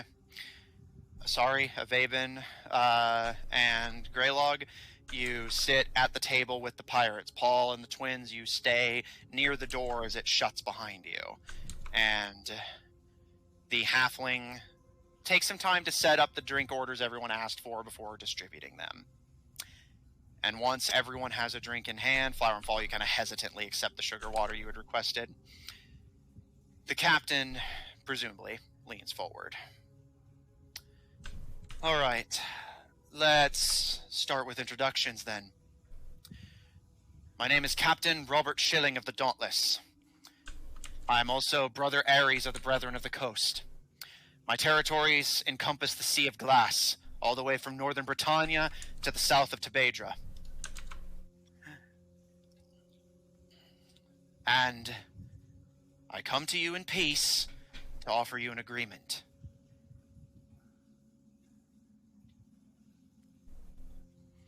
I will respectfully listen to your offer. He gives you a smile, and there's no need for the formalities or any call to impress. Drink up. Let's talk as friends, as equals. I guess if you're going to talk as friends, I should mention that two of my associates have worked out a deal to get us on the Plundan already, but I was hoping that this meeting could be an opportunity to lay some friendly ground. It would be good to have as many friends as possible inside. Aye. Friends among our kind are few and far between, I tend to find. And as far as I'm concerned, you're definitely equals. I have no reason to see you guys otherwise at the moment. Good. I think the fact that you've lasted as long as you have as a pirate probably says a lot. Aye, but any man can survive just being clever and tough, or at least cleverer and tougher than the guy who came before him. And he kind of stops to absent-mindedly pat the blonde boy's head and kind of almost seeming to use the boy's hair as like something of a STEM toy. Starts to kind of wind it between his fingers as he's thinking to himself. And all right, I'm not going to sugarcoat this. The Brethren of the Coast are in something of a bind right now. Pirate hunters are breathing down our necks. Across the world, they've united against us, and they burn any port that accepts us. Anyone who so much as looks at a black flag is shot, taken prisoner, and killed. I've heard that a particularly unpleasant individual is behind all this. Aye. With that in mind, last night I proposed to my comrades that we accept you into Plundan and give you a fair shot at the spear. But unfortunately, I was outvoted. They believe that relying on ancient treasures or old magics isn't the way to go. Even if there is a door and even if there is something behind it, that whatever it is isn't worth pursuing. But I think there's something to it, and I want in. Not for profit, you understand, but to get my crew and my people out of the spot we're in. I'm here to make you an offer. I will get the 5 of you aboard Plundan and ensure you have a fair shot at the competition. We weren't even planning to compete until we got wind of what we could get by getting it. And that said, if you compete on our behalf, and if you win, you can keep the spear and keep anything else you win in prize money. All I'm asking is that when you get that door open, we get a piece of whatever's behind it so that we can use it against Saul. Alright, so Avaben is going to... He's gonna try something here. Hopefully the party just rolled with him. Well, I'm sorry, Captain, but I'm afraid you might have misunderstood the door. You see, unfortunately, there is no treasure behind the door. There's only a curse that offers nothing but death to those who open it. We are simply gathering these items to ensure that it is not opened. To save the world from this curse. You can see a few of the other pirates in the room kind of shift a little bit, almost like they're trying to gauge if you're telling the truth or not. But Captain Schilling, for his part, just... I thought that might be the case. I've heard the stories, did my own reading in what time I had. And there's not a chance that this curse can be directed, controlled in any way. No, otherwise they would have used it already. Why would they lock something they could control?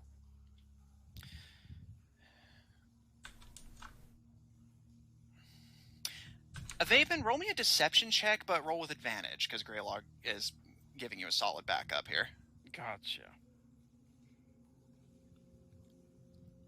Oh boy. Does Greylog have a plus to deception? Well, even if he does, you started the lie, so you're going to have to roll. Fuck. I don't have anything for deception. And yeah, I do, but...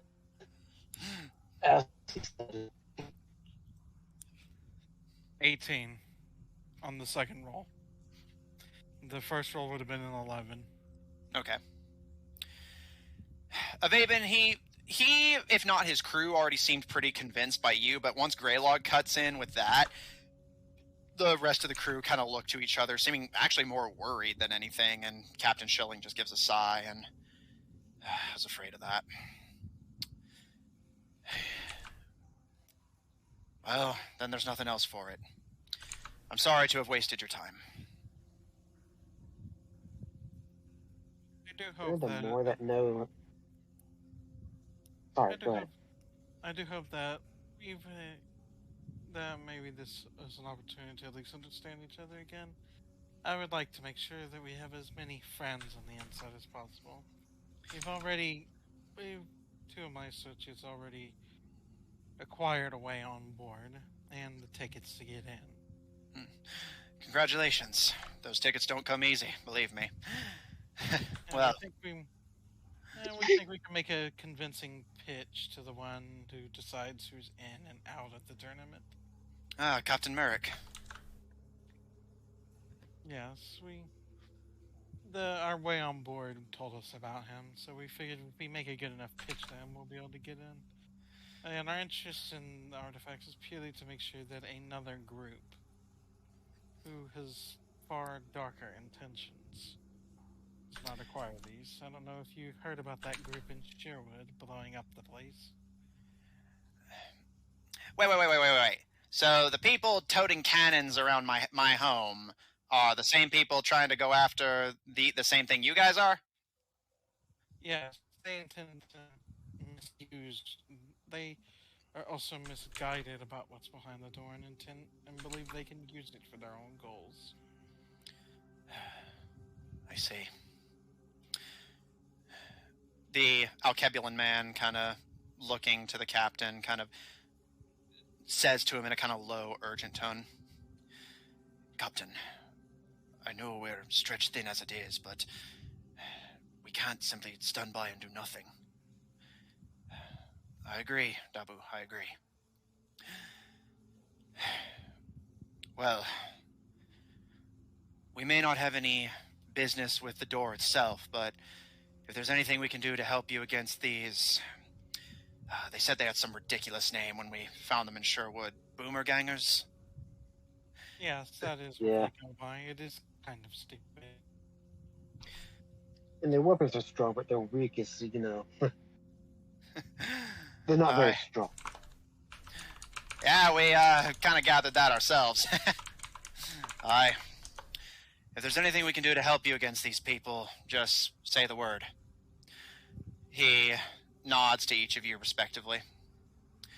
As the young dark elf said, it's good to have friends on as many places as you can get them, and you may consider yourselves to have one in me and my crew. We're on the same side, if nothing else. Unless any of you are planning to go pirate hunter anytime soon. I don't think so. Nah, I like money too much. Honestly, at the rate we're going, we'd probably be more likely to become pirates than pirate hunters if the unthinkable happened. That's good to hear. Well, I won't keep you any longer then. I do want to ask, were you in Frisia like a couple months back? Aye, just stopping in to sell off some cargo and get some repairs. Why? And your kid was yelling at you about something. He kind of smiles and looks to the ground, seeming almost kind of bashful, and you can see the young blonde boy kind of smile and look up to the man. I was having to explain to the lad how we do business if he hopes to inherit the scarf one day. You know how it is. I think I can have some idea. And he looks down to the blonde boy and pats his head. This is my son, Daniel. I brought him along to show him how a proper pirate negotiates. To be honest, it kind of helped, because I was expecting you and all your big guys to have all these weapons, but whenever I saw a freaking kid with a bunch of daggers, I had to say, like, damn, these pirates don't mess around, do they? It's not unheard of to have a powder monkey carrying a musket or a powder keg where they need to. But these two, I do everything in my power to keep them in the cabin. Against their best efforts. And you can see that both of the boys kind of giggle. Oh. Yeah. I'd say you're an interesting crew. Seems like most of your crews are all one type of person. Aye, that's how we've traditionally done things. You know that it's not exactly in the nature of, well, anyone with a heart in their chest to get along with anyone else for long lengths of time, especially if they don't exactly look the same. I think you are certainly an interesting crew. Well, thank you, lad. I we'll take it as a compliment, assuming it is intended as one. Hey, whenever an elf says something is interesting, that says something. He's right, you know. Kind of comes with living forever. Most things are kind of boring. He gives a bit of a smirk, and I suppose what would I know about that? And he stands up to a relatively imposing height and skulks around the side of the table before approaching the three of you that are sitting, before holding out a gloved hand to each of you. Thank you all truly for your time. I'm sorry to have wasted yours, but I appreciate you being honest and straightforward with me and the crew, and let there be no bad blood between us. You're free to sail the Sea of Glass anytime. Well, that's good to know. Yeah. My telepathy check. And he approaches Paul and the twins and holds out a hand to you, Paul, and a finger to the twins. I hope I didn't give the three of you too much of a fright.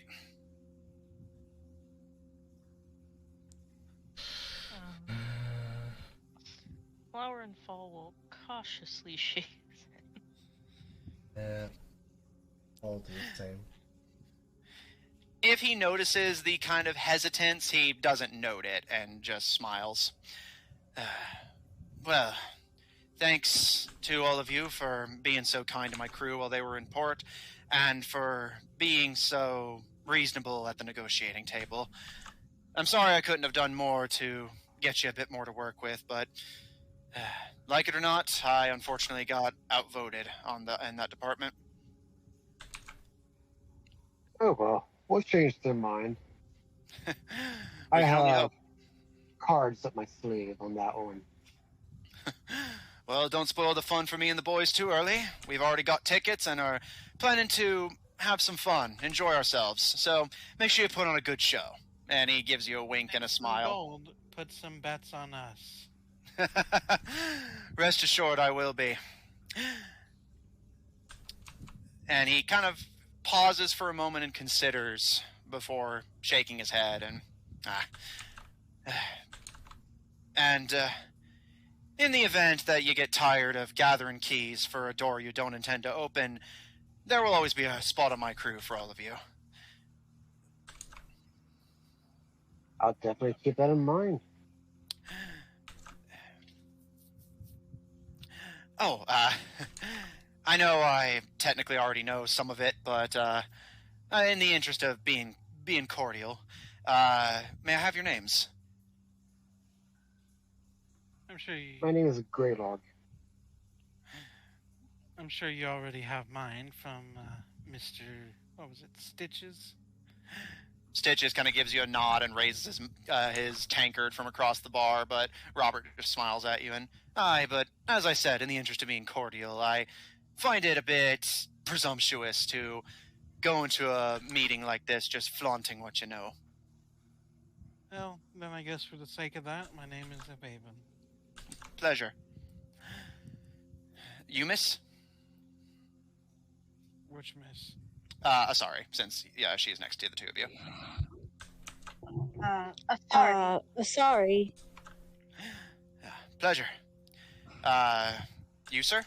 And he gestures to Paul. See if Paul gives his name or if he just sits there silently like a rock. Oh, I'm just like, man, getting some vibes off this man. I don't like him. Yeah, like I've noticed this with my Friday group. It's actually way more suspicious when somebody is nice to you than if somebody just is blunt and rude, but just says like honestly what they're thinking. Yeah, it's true, based off of what we were told. I'm also just thinking of what you did one time, but it was with a different race. What was that? Jacob. May I have your name? Oh, yeah, fair. I was like, I guess we do. But, well, I mean, the rest of the party's already given it, so We're in it for the long haul. He'll give him a name. You can just call me Paul. Pleasure to meet you, sir. And, well, I suppose asking you for your name would be a bit rude. What can I call the two of you?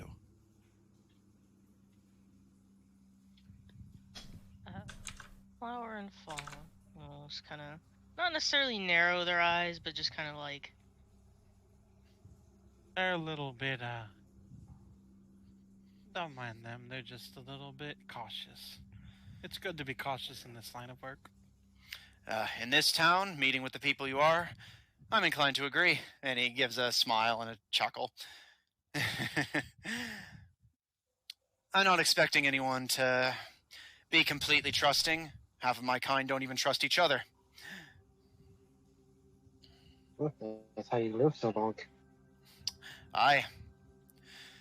But, for what it's worth, you have a friend, as I said. You're free to stay here and have drinks with us if you like. We'll be making our way back to the Dauntless, probably at the highest moonrise. Don't want to let anyone know we're stepping where we're not supposed to for too long. And I hope to see you all in the tournament at Plundan. Initially, I wasn't thinking of competing, but perhaps we'll join in the fights just for fun. Well, if you do, try to find us if you want a bit of entertainment. We most certainly will, mate. Cheers. And he holds his mug out to you. Cheers. All right. Does anyone have anything they'd like to say or do while still hanging with the Aries crew? The rest of the crewmates just start kind of talking amongst themselves in hushed but a little more cheerful tones. Although you do notice a somewhat somber air, as while they are being polite about it, you can tell they are a little bummed that they can't weaponize whatever's behind the door, and it seems like they're mostly focused on discussing backup plans now that hasn't borne any fruit. And Captain Schilling tends to the two boys and just kind of talks to them cheerfully. Do you guys just wish to head home or say or do anything while you're still here? Yeah. Too many swords and shit here for Avaben. All right. Avaben, feeling a little cautious yourself now, with the negotiations completed, politely excuse yourself and exit the tavern. I think I'll stay for a few free drinks. Well, hold on. If he knew anybody else he thought everybody else was gonna leave. I mean, Paul's gonna leave. All right, Paul, you head out. Flower and If Paul. he has backup, then he might stay for a little bit to try and learn a little bit more about this crew. We'll just stay Okay. on Paul's shoulders. All right. Sorry. Tavern. I'm gonna stay in the tavern with everyone else. All right. So, Avaben, the party seems to be split in half. Paul and the twins are heading home. Asari and Greylog are staying at the bar. He's got some backup. He'll be a little bit more comfortable with that. All right. As Paul and the twins return home, prepared to get some shut-eye, as, again, from the sounds of it, Plundan will be arriving on the morrow. The three of you, Avaben, heading back in whenever you notice Greylog and Asari don't leave. And the three of you... Asari's pretty big and intimidating, so it's kind of an insurance policy. Fair. You have a bouncer. And the three of you actually have a relatively nice evening. The pirates are certainly crude, but the Aries pirates are not a unpleasant lot, all things considered. They're friendly and sociable enough, at least more so than most of the other pirates you've met. And by the end of the night, the three of you have had quite a few drinks, and the pirates seem like they're getting ready to clear out and head back to their ship so that nobody notices they're using the port more than they were supposed to. Does anyone... I was going to have one thing Avaven was going to say. Yeah, I was going to say, yeah, anyone who wants to say something to the crew can before they go. Like I said, they're just getting ready to leave. The captain. Before I knew who Aries was, I heard this story about Aries firing on another pirate over some kind of dispute. I'm afraid you're going to have to be a bit more specific, mate. Had to do that in my line of work more than once. He's a pretty high up pirate. Firing on one of the brethren. Well, Brother Taurus and I certainly have our disputes. And you can see the two boys' face kind of sour a little bit. And I admit that I consider Brother Cancer to be something of a thorn in my side. Interesting. It's just one, you know how those stories go with pirates. From what I've heard, sometimes there's more stories about pirates than actual fact. Don't let that get around, but yeah, you're in the right on that. After all, if we tortured and killed every single person we found, where would the stories come from? But if you have a story in mind, perhaps I can give you the details, lad. What was the story behind that whole cancer situation? Brother Cancer, since you mentioned firing on the brethren, I assume you mean the time that Captain Ray and I had a bit of a heated debate. Captain Ray? Current Brother Cancer, I assume that's who you're referring to? Yes, that name does sound familiar. He gives you a nod, and before Saul and his lot started banding together, most of the pirate hunters were independent, working alone. We got wind that there was one in the Sea of Glass, and since Brother Cancer's territory is relatively close to ours, we decided to go to her for reinforcement. After all, a pirate hunter in our waters affects her just as much as it affects us. But she insisted that she would not help unless I bowed.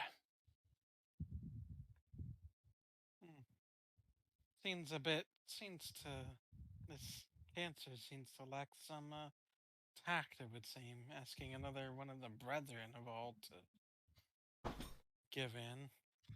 Aye.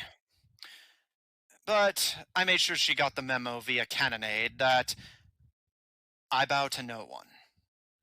No king, no lord, and certainly not another captain. She may forget this, but we're equals, first and foremost.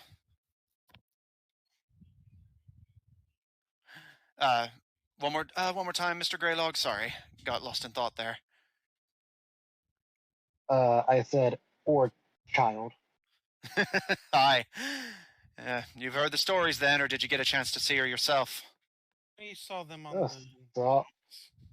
I saw her at the dock the other day. Aye, that's the little bilge rat herself. She's a precocious little thing. I reckon she's only about 11 now. But she's been commanding in some form or another since she could walk and talk. I'm sure you have a lot somewhere. of experience with her. I mean, from what I understand, human children like to congregate. Aye, she and my boys are, I hesitate to say friends, but acquaintances. I'm sure.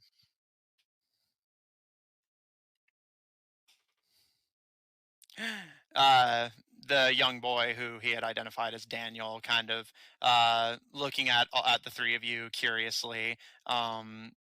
He had been silent for most of the meeting, but he does finally speak up at the mention of Erica and him's relationship. And she and I used to play a lot, but she's always really busy with her, whatever it is she's doing. A lot of plotting, I reckon. Well, that's the life of a brother, from what I've heard. So I found.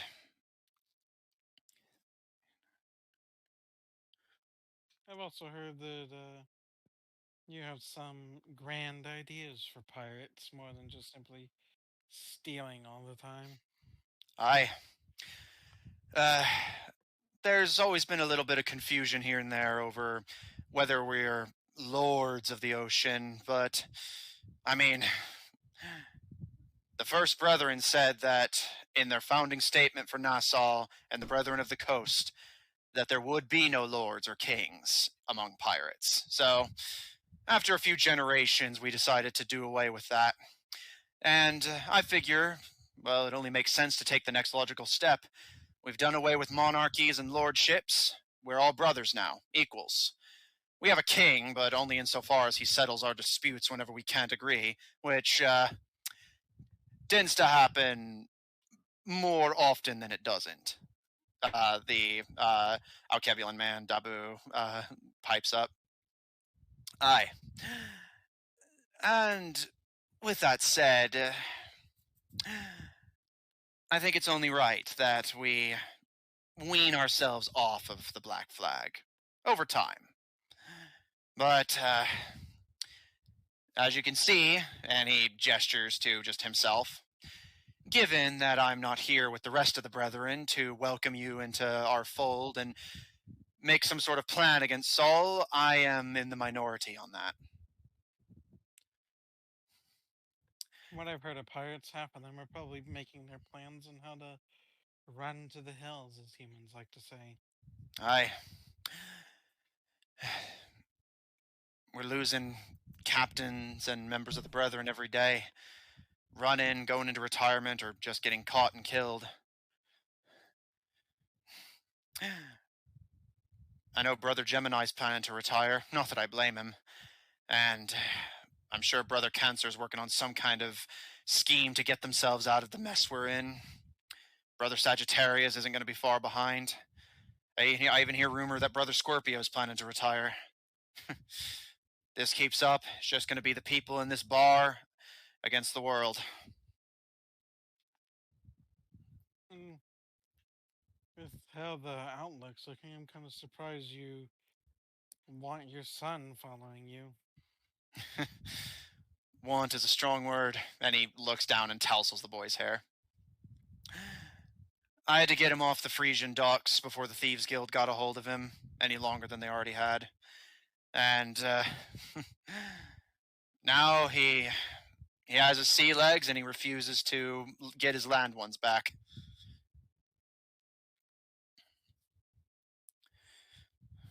Well, fair enough. But if the pirates do fall, why not go your own way and, as you said, change your colors?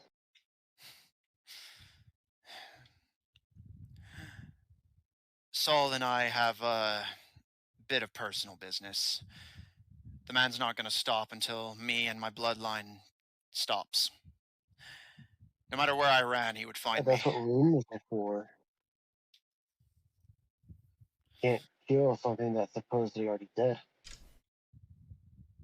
Just a bit of advice. At this, he actually kind of pauses and looks at you, Greylog, contemplatively. You know, Greylog, you just might be onto something there.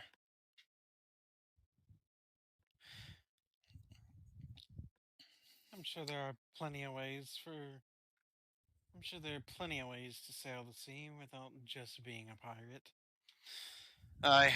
Besides, it's not even the sea I'm in love with. Is it ideas? You could call them that. What is the story behind this Saul guy? One doesn't just show up burning every port that ever had a pirate ship look at it without having some kind of reason behind their hatred. It's not a story I feel comfortable telling over drinks. But all you need to know is that he's a man gone mad. Believes he's doing the right thing, I suppose, but he kind of shakes his head. He had the backing of the kings of the world at first. Everyone thought that he'd finally be the one to wipe scum like me off the ocean. Finally open up the map for honest merchants. But once he started burning down the same ports that hired him, everyone saw him for what he was. A man possessed by what he wants. Nothing more to it than that. If you think about it, the methods they thought he would use have never worked before. Maybe he just decided he needed to try something different. Sure, an interesting strategy, to put it lightly. Get paid and then immediately piss off. Welcome back, everybody. Sorry about that. Technical difficulties, but we return. Welcome back, everybody. Sorry about that. Technical difficulties.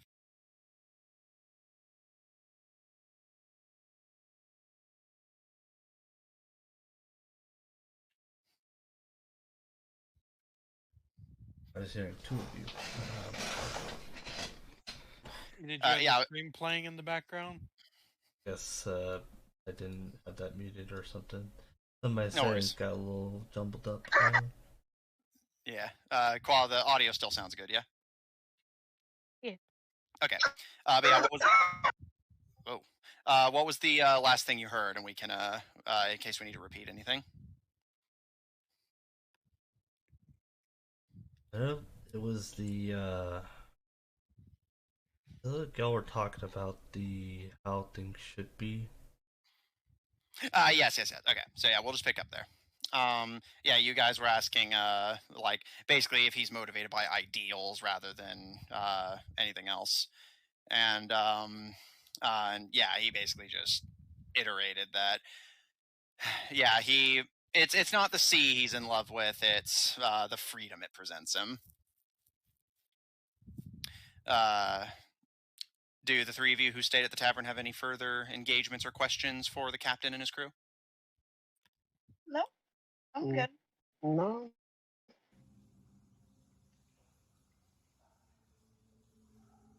Abaven? Yeah, I think we should be good. All right. Ending on a somewhat quiet and somber note, and you do catch a couple whispers from the crew who are some are outright toasting that, like, they're confident that the Doomspell tournament may be one of the last, like, just honest celebrations they get to have before piracy just ceases to be. Did he just crash? What? I don't believe so. Might just be on YouTube's end.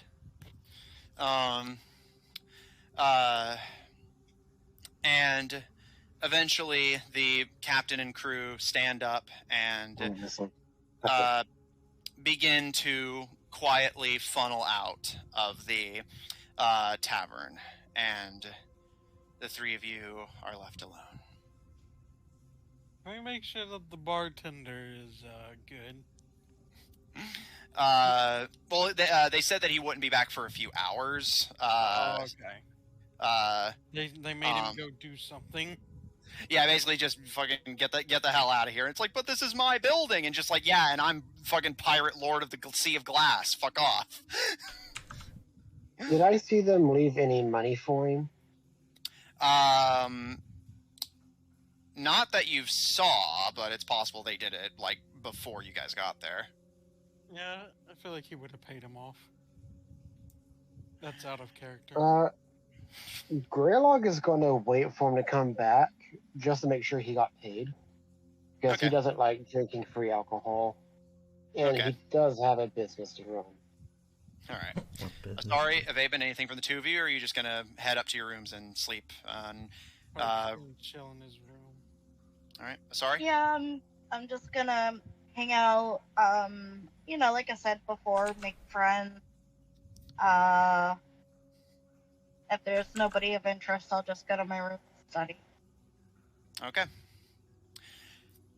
Greylog, Avaben, and Asari, as again is well into the night now, head up to their rooms to sleep. And after a while, you'd estimate probably like easily midnight, the doors open and the elderly bartender creeps into the room and kind of taking a look around cautiously. He sees you and initially kind of jolts before he recognizes you.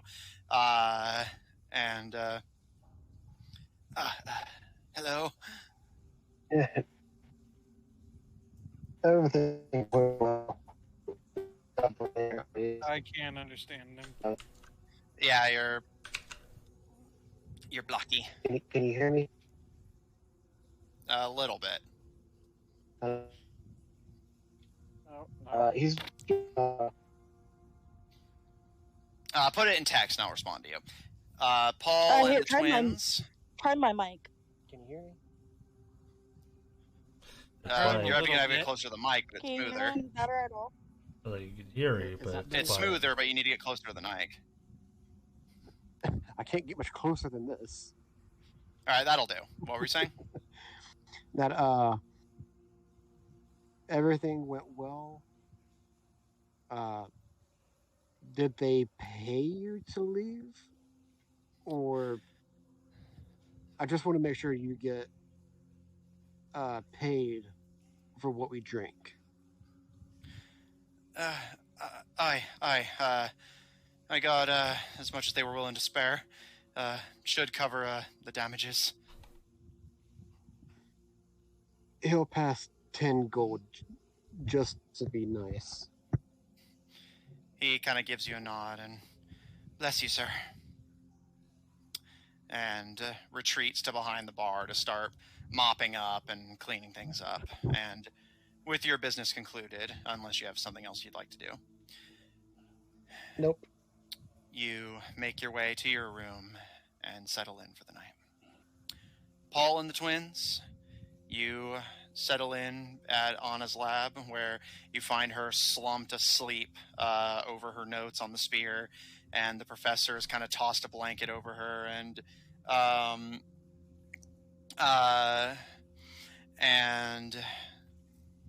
sleeping in his own bed. And one by one, the party members drift off to rest, with the pirate flotilla scheduled to arrive in the morning.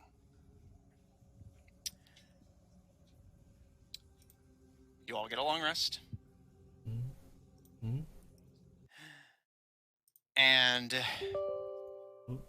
as you all awaken, there is noise, but not the constant just screaming and gunfire that you've gotten to associate the busy pirate port with. Now the sounds are distant and uproarious, but but far less violent sounding. Paul and the twins, the two of you awaken. Professor Plaster kind of stretching his elderly roots as he awakes, and Anna kind of jolts from her desk and is it time already?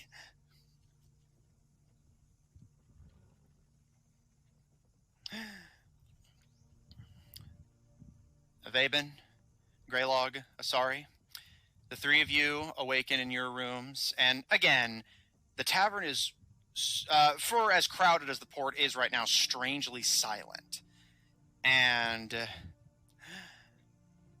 you notice a distinct lack of uproar in the tavern below itself. And does anyone have any business, or are you going to meet up, regroup with the rest of the party, and head down to the docks? Business? Is my spear finished at this point?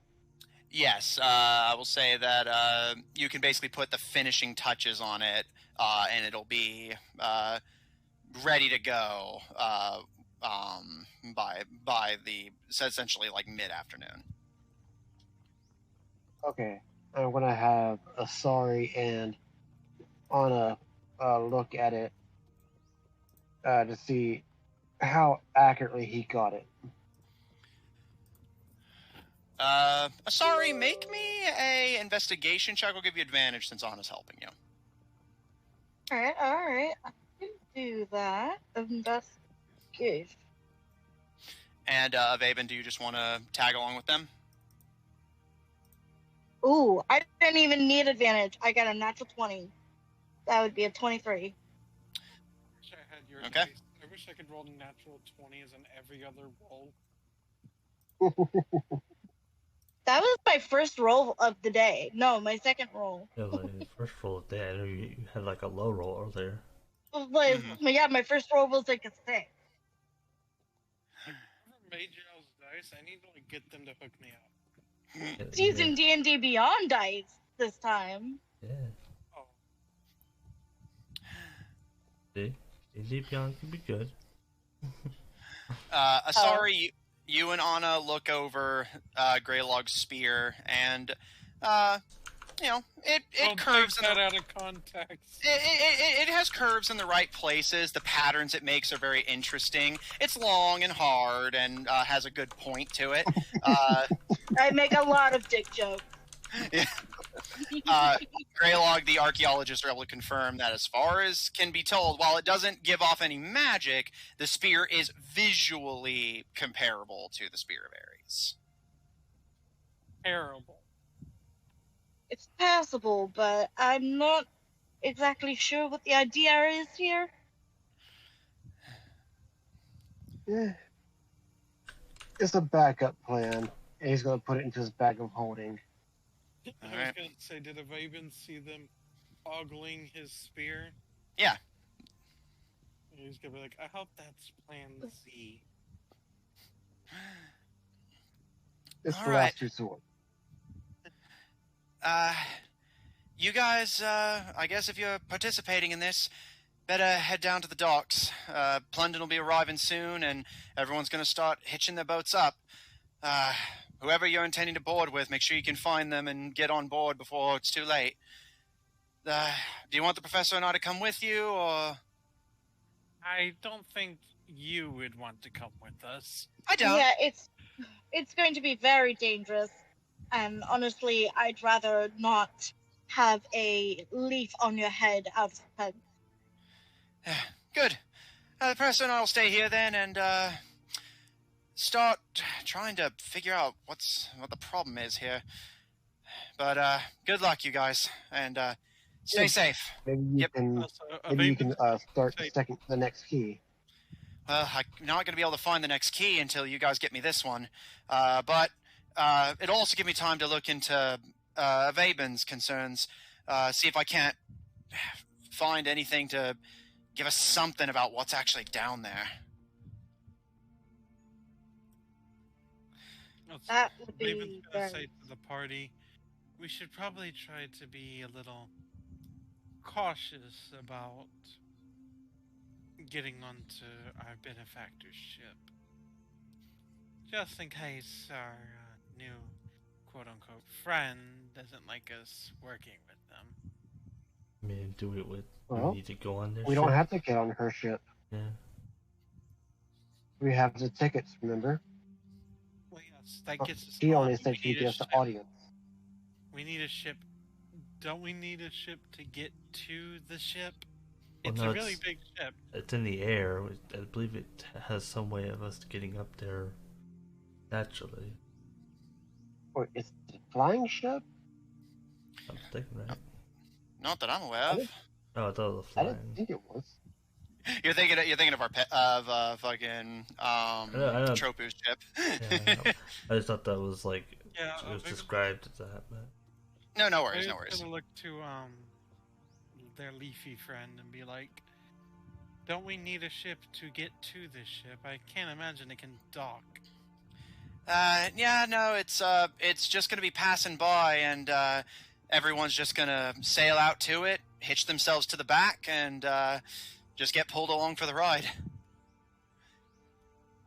So we should probably try to be try not to draw attention to ourselves, basically. Aye. Well,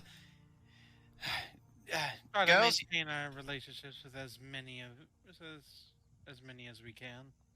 Aye. Girls, you still have your tickets, aye? God damn it, they got me talking like them now. Good. Well, just show that to whoever's got a ship available, and I'm sure they'd be willing to take you on board. Or I could cast water walk and we could all just walk to ship. I can do that as well. So between the two of us, we should all be able to. Sailing ships go faster than walking speed. Much, and even then, what's your plan once you get to it? Just climb up and hope you don't draw attention to yourselves? Oh, we got tickets. Well, what about the little girl? Why don't we just get on her ship and since she's endorsing this? That's what I was saying. If we're gonna go with her, we should probably try to make sure we don't draw attention whenever we're getting on, so that we can so that we don't seem like we're being dishonest. Well, also, I just want to get on a ship. Yeah, I don't care who's. You said we could just show it to any old ship and they'll bring us over there. Is that what you said? More or less. The tickets mean that you're one of them, so they're at least likely to trust you. Much as they trust anyone, anyway. I guess it's worth a shot. Good luck, you guys. Stay safe. And, assuming you do make it back in one piece, okay, I'm not going to sugarcoat it. I am going to want to know all the details about how the fights went, but, try to cut out, the blood and guts and stuff. Well, I don't. What else to bring you back a souvenir? A nice souvenir, something I can show to my mom, Not like, I don't want you to bring me back someone's severed ear or something, alright? I don't have any plans on doing anything like that. The souvenir or the ear A thing? little credit. Oh, a souvenir, I don't know if they have any, but I guess if they have something, but otherwise... Yeah, a ship that big, it's gotta have a gift shop somewhere. I was just gonna say to Paul, why did you even buy a sword? You should just get a club. You don't ever use a sword for the purposes of a sword.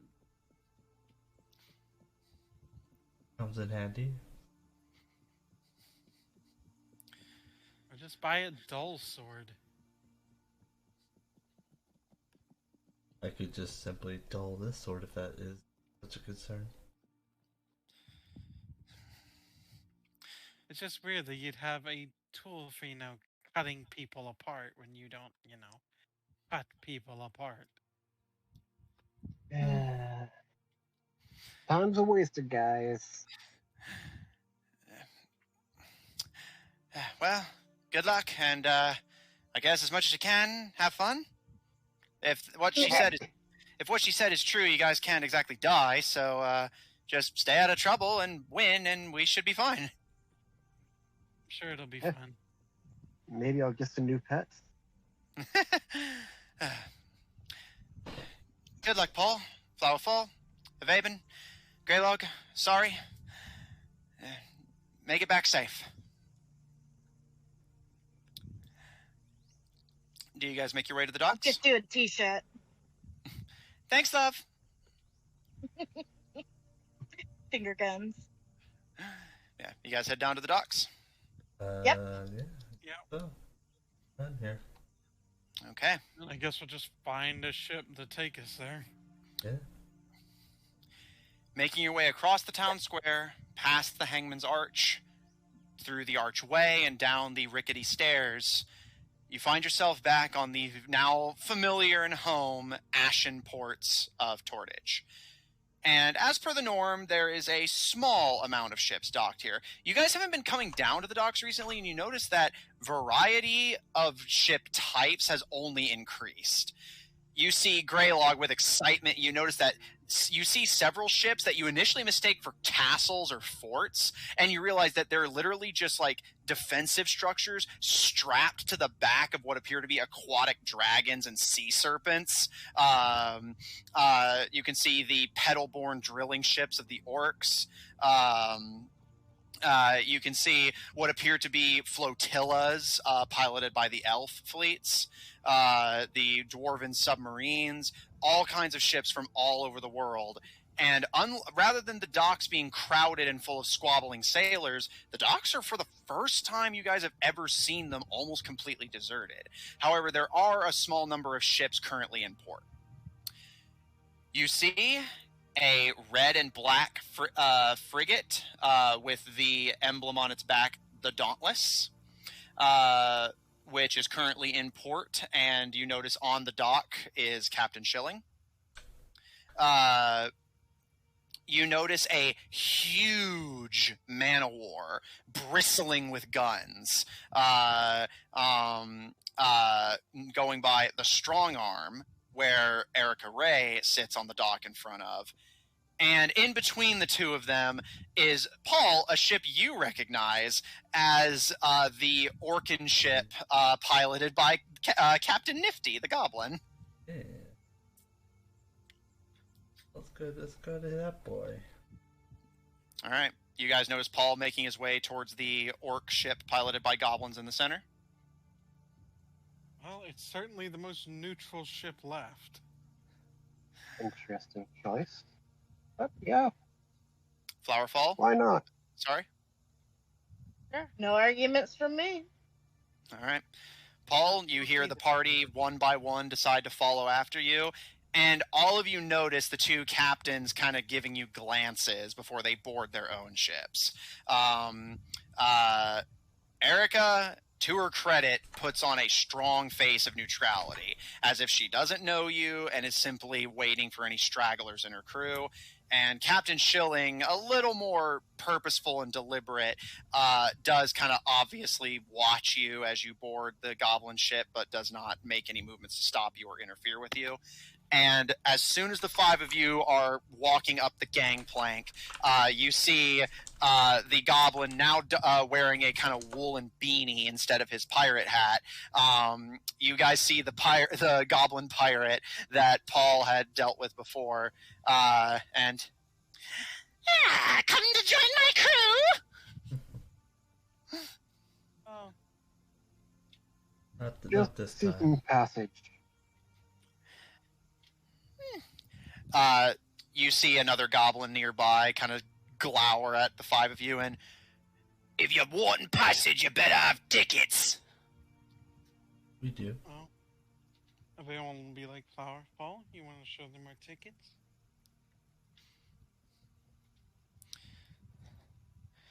Girls? We'll hold them out. Okay. Flowerfall, you hold out the 5 tickets, growing them to their proper size, and a goblin wearing a plague doctor mask kind of scuttles up to you and holds out their claw for it, and as you hand it to them, they kind of scan them, sniff them. You can see them lift the mask up and give them a lick, shove one of them up their nose and kind of wiggle it around a little bit. I am happy to report that these are legitimate Plundan tickets. Did you actually like block one of your noses? No, I actually can just do that. It almost sounded like Gollum. No, Gollum would be more like this. This is more like this. The difference is subtle. But there, Captain Nifty smiles and looks over the 5 of you. Well, that's good enough for me. Welcome aboard. I'm Captain Nifty. And he holds his claw out to all of you. Paul will shake his hand. What are we calling ourselves? The Destined 5 or whatever? It was Destiny 5. The Destined 5? Yeah, we'll just be like, we are the Destined 5. Pretty sure it was like Divine 5. Yeah, wasn't it the Divine 5? Yes, Or the Divine. Divine 5. I like this one better. Divine 5. Pose. Divine 5. And what, Flowerfall? Strike a pose. Yeah, shark Yeah, pose. Flowerfall, you kind of pose, and Nifty kind of stares at Asari for a second before. Neat. And what's your name? and you realize he's gotten the impression that Asari's name is just Divine 5. No. You misunderstand. All of us are the Our group name. Well, that sounds right confusing. That does. How are you supposed to No. know who's who if you all got the same name? No, that's the name of our Yep. of the Our- crew. our That's team. five of Yeah, us like- are. No. There, she'd get another name. Divine. She's now Divine 5. Yeah, Mage, Divine 5. Pretty much anything Whatever. but their character's name. Yeah. The plague doctor mask wearing goblin just kind of shakes their head, and you can hear them just mutter, "Silly sunbloods," before they kind of wander off. And Well, Plundan will be here soon. Feel free to make yourselves comfortable. Raven already has this story. If they ask, like, why did they get on that ship? He's just like I said, they wanted to make sure we have as many friends on the inside as possible. And indeed you have. You all sit aboard this derelict orc vessel, and you wait. Until eventually you hear pirates begin to cheer. And Avaben, Paul, Asari, Flower and Fall, Greylog, you all make your way to the bow of the ship, accompanied by the goblins who all kind of scuttle along after you. And everyone begins to cheer. You can make out in the distance a massive ship, covered in sails that stretch to the sky, chugging along with, for its size, unthinkable speeds. Bristling with weapons that you can already see on the horizon. And this vessel is basically this massive, massive ship the size of a city. And pirates begin to cheer, firing off pistols and muskets, clanging swords together, banging on buckler shields, cheering, singing sea shanties. Plundan has come. And pirates, one by one, begin to take off. Orcs begin to put pedal to the metal as the treads of the Orcan ship begin to churn through the water. Human sailing vessels lower their sails and begin to take off onto the horizon. The Dark Elves crack whips to get their sea dragons and serpents moving, and the Elves pull the sails down on their massive flotilla ships. The Dwarfs begin to churn their submarines through the water. And finally, the strong arm to the port side begins to churn and hum, and you all watch as the massive man-o-war, rather than the sails being unfurled, balloons begin to inflate. And eventually the ship begins to lift out of the water. Oh, that's cool. And the Dauntless, Captain Schilling's vessel, which you notice now that you're looking at it closer, is coated in armor plating. The sails lower, and it gives off a similar hum, but rather than floating into the air, it just takes off at crazy speeds for a ship its size and weight. And you all are left churning in the dock in the dust as the strong arm, Dauntless, and indeed the entire pirate fleet begin to just, like, in this terrifying visage, sail towards Plundan in the distance. And as Dark Elf sea serpents cut through the water, airships begin to fly through the air, dwarven submarines bob and weave between everyone, elven human vessels, sails unfurled. Captain Nifty goes to the wheel of the derelict vessel, and all right, everybody, start pedaling!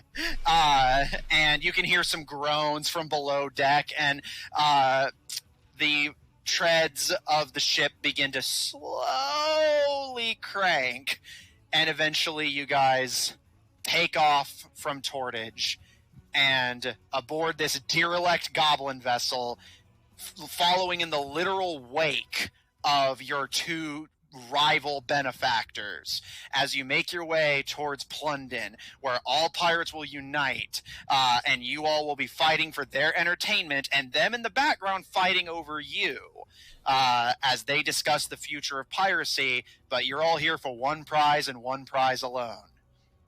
The Spear of Aries awaits you on that ship. And that is So where how we're going much to are end the tonight's goblins session. struggling? They're struggling a lot. You can smell, like, pools of sweat and hear panting coming out from below deck. But yeah, that is where we're going to end tonight's session. Okay, I just want to say Greylock does go down there to join them to help. Yeah, you just note down so you can do that next session. Yeah, we're ending the session. Yeah.